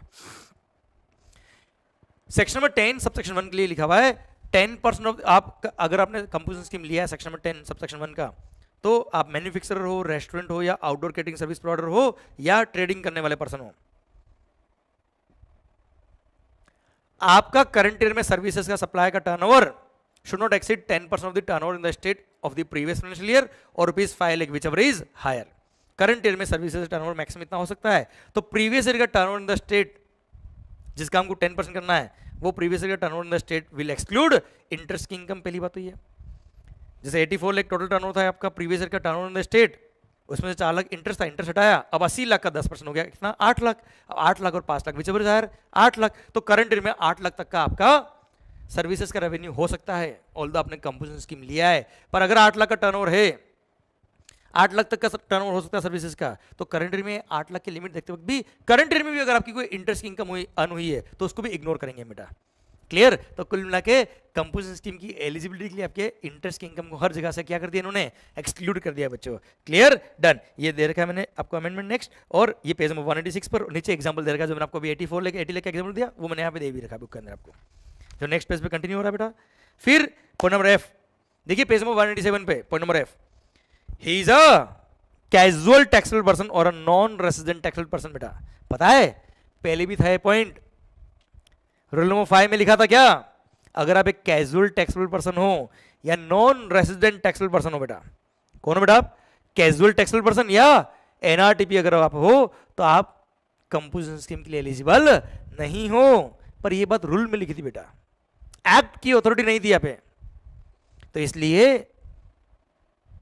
एक्ट की भी अथॉरिटी दे दी और इसको रूल में ऐड कर दिया, सॉरी इसको एक्ट में ऐड कर दिया। सेक्शन नंबर 10 सबसेक्शन 2 में जो 5 कंडीशन थी उसमें एक कंडीशन और ऐड कर दी कि you should not be a casual taxable person और a non resident taxable person. ये पॉइंट पहले भी था, अभी भी है बेटा, पहले रूल में लिखा था, अभी एक्ट में भी लिख डाला। क्लियर, क्योंकि rules can not override act, इसलिए बेटा इसको एक्ट में लिखना पड़ा इनको। Okay clear, done. तो सरकार कैजुअल टैक्सेबल पर्सन और एनआरटीपी कंपोजिशन स्कीम नहीं ले सकता था, पहले भी था अभी भी बेटा, ठीक है डन। तो यहाँ पे एसएस देखा जाए तो कोई अमेंडमेंट नहीं है, बस एक्ट में लिख डाला इसको। देन आइए, ये सेक्शन 10 का अमेंडमेंट हो गया बेटा। अभी आइए composition scheme for service supplier, याद है 50 लाख का टर्नओवर बेटा बच्चों, ये नोटिफिकेशन नंबर 2 ऑफ 2019 से ऑपरेट होता था बेटा, एक्ट में इसके बारे में कुछ नहीं लिखा था। तो अब क्या किया, जो सेक्शन नंबर 10 था कंपोजिशन स्कीम वाला, वहां पे section number 10 subsection 2A add कर दिया। आई रिपीट, मैंने बॉक्स मार्क किया बेटा यहाँ पे हेडिंग में, section number 10 subsection 2A add कर दिया। और पता है क्या, जो नोटिफिकेशन में लिखा था, अमेंडमेंट कुछ नहीं है, एक छोटा सा वो इंटरेस्ट वाला अमेंडमेंट है जो वहां हुआ वो यहाँ पे भी हुआ है, पर रुको, जो नोटिफिकेशन 2 ऑफ 2019 के थ्रू बातें लिखी थी वही अब एक्ट के थ्रू बात लिख दी, क्योंकि सर एक्ट की अथॉरिटी देना इसके लिए बहुत जरूरी हो गया था, सो दैट इसको कोई चैलेंज नहीं कर पाए। क्लियर, तो सर फाइनेंस एक्ट 2019 के थ्रू, फाइनेंस एक्ट 2019 के थ्रू जो 1 जनवरी 2020 से एप्लीकेबल हो गया है, उसके through section number 10 subsection 2A insert कर दिया, और जो सारी बातें नोटिफिकेशन 2 ऑफ 2019 में थी composition levy for service supplier, वो सब वहां पे वापस रिपीट कर दी बेटा, एक्ट का अथॉरिटी दे दिया, बाकी कोई चेंज नहीं है। क्लियर, तो आप चाहे तो मैं पूरा इसका प्रोविजन एक बार बोल देता हूं आपके लिए, मोटा मोटी पूरा याद हो जाएगा, रिवीजन हो जाएगा, प्लस एक दो पॉइंट जो ऐड हुए वो भी तुम्हें समझा दूंगा। बस पॉइंट ऐड तो क्या हुआ, केवल वो ब्याज वाली इनकम वाला पॉइंट जो है वो ऐड हुआ, भाई कोई खास बात ऐड नहीं हुई बेटा। सुनो बच्चों ध्यान से, ये बोला सबसे बड़ी बात, अगर आप सप्लायर ऑफ सर्विस हो, सप्लायर ऑफ सर्विस हो, और अगर आप सेक्शन नंबर 10 सबसेक्शन 1 के लिए एलिजिबल नहीं हो बेटा, मतलब नॉर्मल कंपोजिशन स्कीम के लिए आप एलिजिबल नहीं हो, तो आप चाहो तो इस स्कीम में आ सकते हो। ये स्कीम क्या कहता है बेटा, अगर आपका प्रीवियस फाइनेंशियल ईयर में एग्रीगेट टर्नओवर 50 लाख या उससे कम था, तो करंट फाइनेंशियल ईयर में जब तक आपका एग्रीगेट टर्नओवर 50 लाख क्रॉस नहीं होता, तब तक आप चाहे तो ये कंपोजिशन स्कीम ले सकते हो, सर्विस सप्लायर की कंपोजिशन स्कीम। और ये कहता है क्या, आपको जो आपका टर्नओवर होगा, value of all outward supplies of goods और सर्विस और बोथ वैल्यू एग्जम्प्ट या टैक्सेबल हो, उसका आपको 6% टैक्स पे करना पड़ेगा, 3% CGST, 3% SGST। क्लियर, और सर ऑपरेटिंग प्रोविजंस वही होंगे जो नॉर्मल कंपोजिशन स्कीम में, वही सारे ऑपरेटिंग प्रोविजन होंगे। प्लस अब यहाँ पे 50 लाख जो प्रीवियस ईयर का देख रहे हैं हम, वो देखते वक्त, या करंट ईयर में 50 लाख का जब हम टर्नओवर देखते हैं एलिजिबिलिटी के लिए, अगेन इसमें लिख दिया क्या, अगर आप लायबल टू रजिस्टर नहीं थे, अगर आप लायबल टू रजिस्टर नहीं थे, तो जिस दिन फाइनेंशियल शुरू हुआ 1 अप्रैल से लेकर जिस दिन आप लायबल टू रजिस्टर हुए, वहां तक के टर्नओवर को हम टोटल टर्नओवर जो एग्रीगेट टर्नओवर है एलिजिबिलिटी के लिए, उसमें तो काउंट करेंगे। क्लियर, पर टैक्स पे करते वक्त, जब आपको 6% टैक्स पे करना ना, टैक्स पे करते वक्त उस अमाउंट को हम ऑब्वियसली काउंट नहीं करेंगे। सेकंड, सर ब्याज की इनकम, सर एग्रीगेट टर्नओवर का जो लिमिट है 50 लाख का, उस ब्याज की इनकम को उस 50 लाख में भी काउंट नहीं करेंगे। प्लस जो 6% टैक्स पे करना है, उसके लिए टोटल टर्नओवर बोला है आपको, total value of all supplies of goods और सर्विस और बहुत वैल्यू टैक्सेबल हो या एग्जम्प्ट हो, पर उसमें भी आपको ब्याज की इनकम को इंक्लूड नहीं करना है। जो पॉइंट वहां पे सेक्शन नंबर 10 में आपने पढ़े वो यहाँ पे भी लिख दिया बेटा साथ में। ओके, तो कुल मिला के पहले क्या था, लॉ में एक एरर था बेटा साहब, टोटल वैल्यू ऑफ गुड्स और सर्विस और बहुत वैल्यू एग्जम्प्ट हो या टैक्सेबल हो, तो ब्याज पे भी टैक्स लग जाता था पहले, इसलिए यहाँ पे क्लेरिफिकेशन नजर का एक एक्सप्लेनेशन ऐड किया, वो बोल दिया कि नहीं नहीं हम आपसे ब्याज पे हम टैक्स वसूल नहीं करेंगे। नॉर्मल गुड्स की कंपोजिशन स्कीम में भी लिख दिया और सर्विस सप्लायर के भी कंपोजिशन स्कीम में ये लिख दिया बेटा। क्लियर, कि ना तो हम एग्रीगेट टर्नओवर काउंट करेंगे उसको, ना टैक्स पे करने के लिए टर्नओवर जो आपका होगा उसमें भी हम काउंट नहीं करेंगे बच्चों। क्लियर, ओके सरकार, ये एक बात। अच्छा, अब अदर कंडीशंस क्या बेटा, फर्स्ट पहली बात, आप सेक्शन नंबर 10 सबसेक्शन 1 की नॉर्मल कंपोजिशन स्कीम के लिए एलिजिबल नहीं हो तो ही ये स्कीम मिलेगी, ऑब्वियसली बात है, वहां तो 1% टैक्स पे करना या 6% पे करना बेटा। Second, you should not be engaged in inter state outward supply of goods और सर्विस और both. Third, you should not be engaged in supply of goods और सर्विस और बोथ थ्रू सच ECU जहां पे TCS एप्लीकेबल होता है बेटा। TCS tax collected at source. Then sir आप ऐसी कोई गुड्स सप्लाई नहीं करो which are not leviable to GST। अरे 6 गुड्स ज्यादा है, घूम लो और झूम लो। अरे पेट्रोल डीजल वगैरह और alcohol liquor for human consumption, अगर आप नॉन लेवेबल गुड्स में डील करते हो तो आप कंपोजिशन के लिए एलिजिबल नहीं हो। Then sir you should not be a casual taxable person, you should not be a non resident taxable person. Then you should not be manufacturer of following 4 goods जो notify करी government ने बेटा। वही चारों goods कौन कौन सी? Ice cream and other edible ice whether or not containing cocoa, pan masala, tobacco and tobacco based goods और कोल्ड ड्रिंक्स। याद है बेटा? Added water containing added sweetening materials बेटा, हाँ है ना, एडेड शुगर और अदर स्वीटनिंग मैटर। ठीक है, कोल्ड ड्रिंक्स इसमें आती है बेटा। Clear, done. प्लस आप जो बिल इशू करेंगे वो बिल और सप्लाई इशू करेंगे, बिल पे लिखेंगे कि हमने सब कंपोजिशन स्कीम ली है इसलिए we are not eligible to collect the tax from the customer. ना आपको कोई क्रेडिट मिलेगा ना आपके कस्टमर को क्रेडिट मिलेगा, आप टैक्स इनवॉइस इशू नहीं कर पाएंगे बेटा। अरे क्लियर सर, आपने जिस पेन नंबर के लिए ये स्कीम ली है उस पेन नंबर जितनी भी आपकी ब्रांचेस है पूरे इंडिया में सबके लिए कंपोजिशन लेना पड़ेगा बेटा आपको। ऐसा नहीं कि एक ब्रांच में कंपोजिशन लिया एक पे नॉर्मल स्कीम लिया, ऐसा पॉसिबल नहीं है बेटा आपके लिए। अरे हाँ है ना, आपने ऐसा कोई इनवर्स सप्लाई लिया जिसमें रिवर्स चार्ज मैकेनिज्म लाइबिलिटी आती है तो आरसीएम की लाइबिलिटी आपको पे करनी पड़ेगी, नॉर्मल रेट से टैक्स पे करना पड़ेगा उसमें, और उसका आईटीसी भी आपको नहीं मिलेगा। क्लियर। और सारे बाकी गवर्निंग प्रोविजंस जो सेक्शन नंबर 10 में अप्लाई होते हैं, normal scheme of composition scheme section number 10 sub section 1 में, वही सारे प्रोविजन यहाँ पे भी अप्लाई होंगे बेटा। हाँ है ना, ये मैंने पूरा ही पढ़ा दिया आपको composition scheme for service supplier बेटा। भारत माता की जय। हाँ है ना, क्लियर। और अगर आप कंपोजिशन के लिए एलिजिबल नहीं थे फिर भी आपने कंपोजिशन ले लिया और फिर ऑफिसर ने अगर आपको पकड़ लिया कि आप मामला गड़बड़ कर रहे हो तो ऐसे केस में वो आपसे difference amount of tax recovery करेगा यूजिंग सेक्शन नंबर 73 और 74। वो शो को नोटिस देगा, पेनल्टी वगैरह लगाएगा बेटा पे। हाँ है ना, क्लियर, डन। ये भारत माता की जय। हाँ है ना बच्चों, ये पूरा प्रोविजन मैंने वापस रिपीट कर दिया। तो देखा जाए तो सच मेन जो पॉइंट में अमेंडमेंट हुआ है वो ये हुआ है कि टैक्स पे करते वक्त आपके टर्नओवर में जिस पे आप 6% टैक्स पे करते हो या नॉर्मल कंपोजिशन स्कीम में जो टैक्स पे करते हो 1% या 5%, उसमें हम इंटरेस्ट की इनकम को काउंट नहीं करेंगे। सेकंड, एग्रीगेट टर्नओवर का लिमिट जो सर्विस सप्लायर के लिए 50 लाख का है और नॉर्मल कंपोजिशन स्कीम में 1.5 करोड़ का है या 75 लाख का है, स्पेशल कैटेगरी स्टेट में वो 1.5 करोड़ की या 50 लाख की लिमिट देखते वक्त भी हम इंटरेस्ट की रेवेन्यू को काउंट नहीं करेंगे। ये मेन पॉइंट ऐड हुआ बेटा, बाकी कोई खास बात नहीं पहले, और बाकी के पॉइंट तो पहले भी थे अभी भी है बच्चों। क्लियर, ये कंपोजिशन के भी पॉइंट खत्म होते हैं। अब I hope you are getting the entire point. हमारा चैप्टर नंबर 6 भी खत्म होता है। अब आई होप सारे अमेंडमेंट आपको अच्छे से समझ में आ रहा है बेटा। क्लियर, पक्का माहौल सरकार। आइए अगले पड़ाव की तरफ बढ़ते हैं। Chapter number 7 reverse charge mechanism. एक ब्रेक ले लेंगे छोटा सा बेटा, चलो एक ब्रेक ले लेते छोटा सा। Then we are coming back with reverse charge mechanism के अमेंडमेंट। इसमें एक अमेंडमेंट आया है और उसी की रिगार्डिंग एक सर्कुलर हुआ है। क्लियर, पढ़ते हैं ब्रेक के बाद। आई होप सारे पॉइंट समझ में आ रहे हैं बच्चों।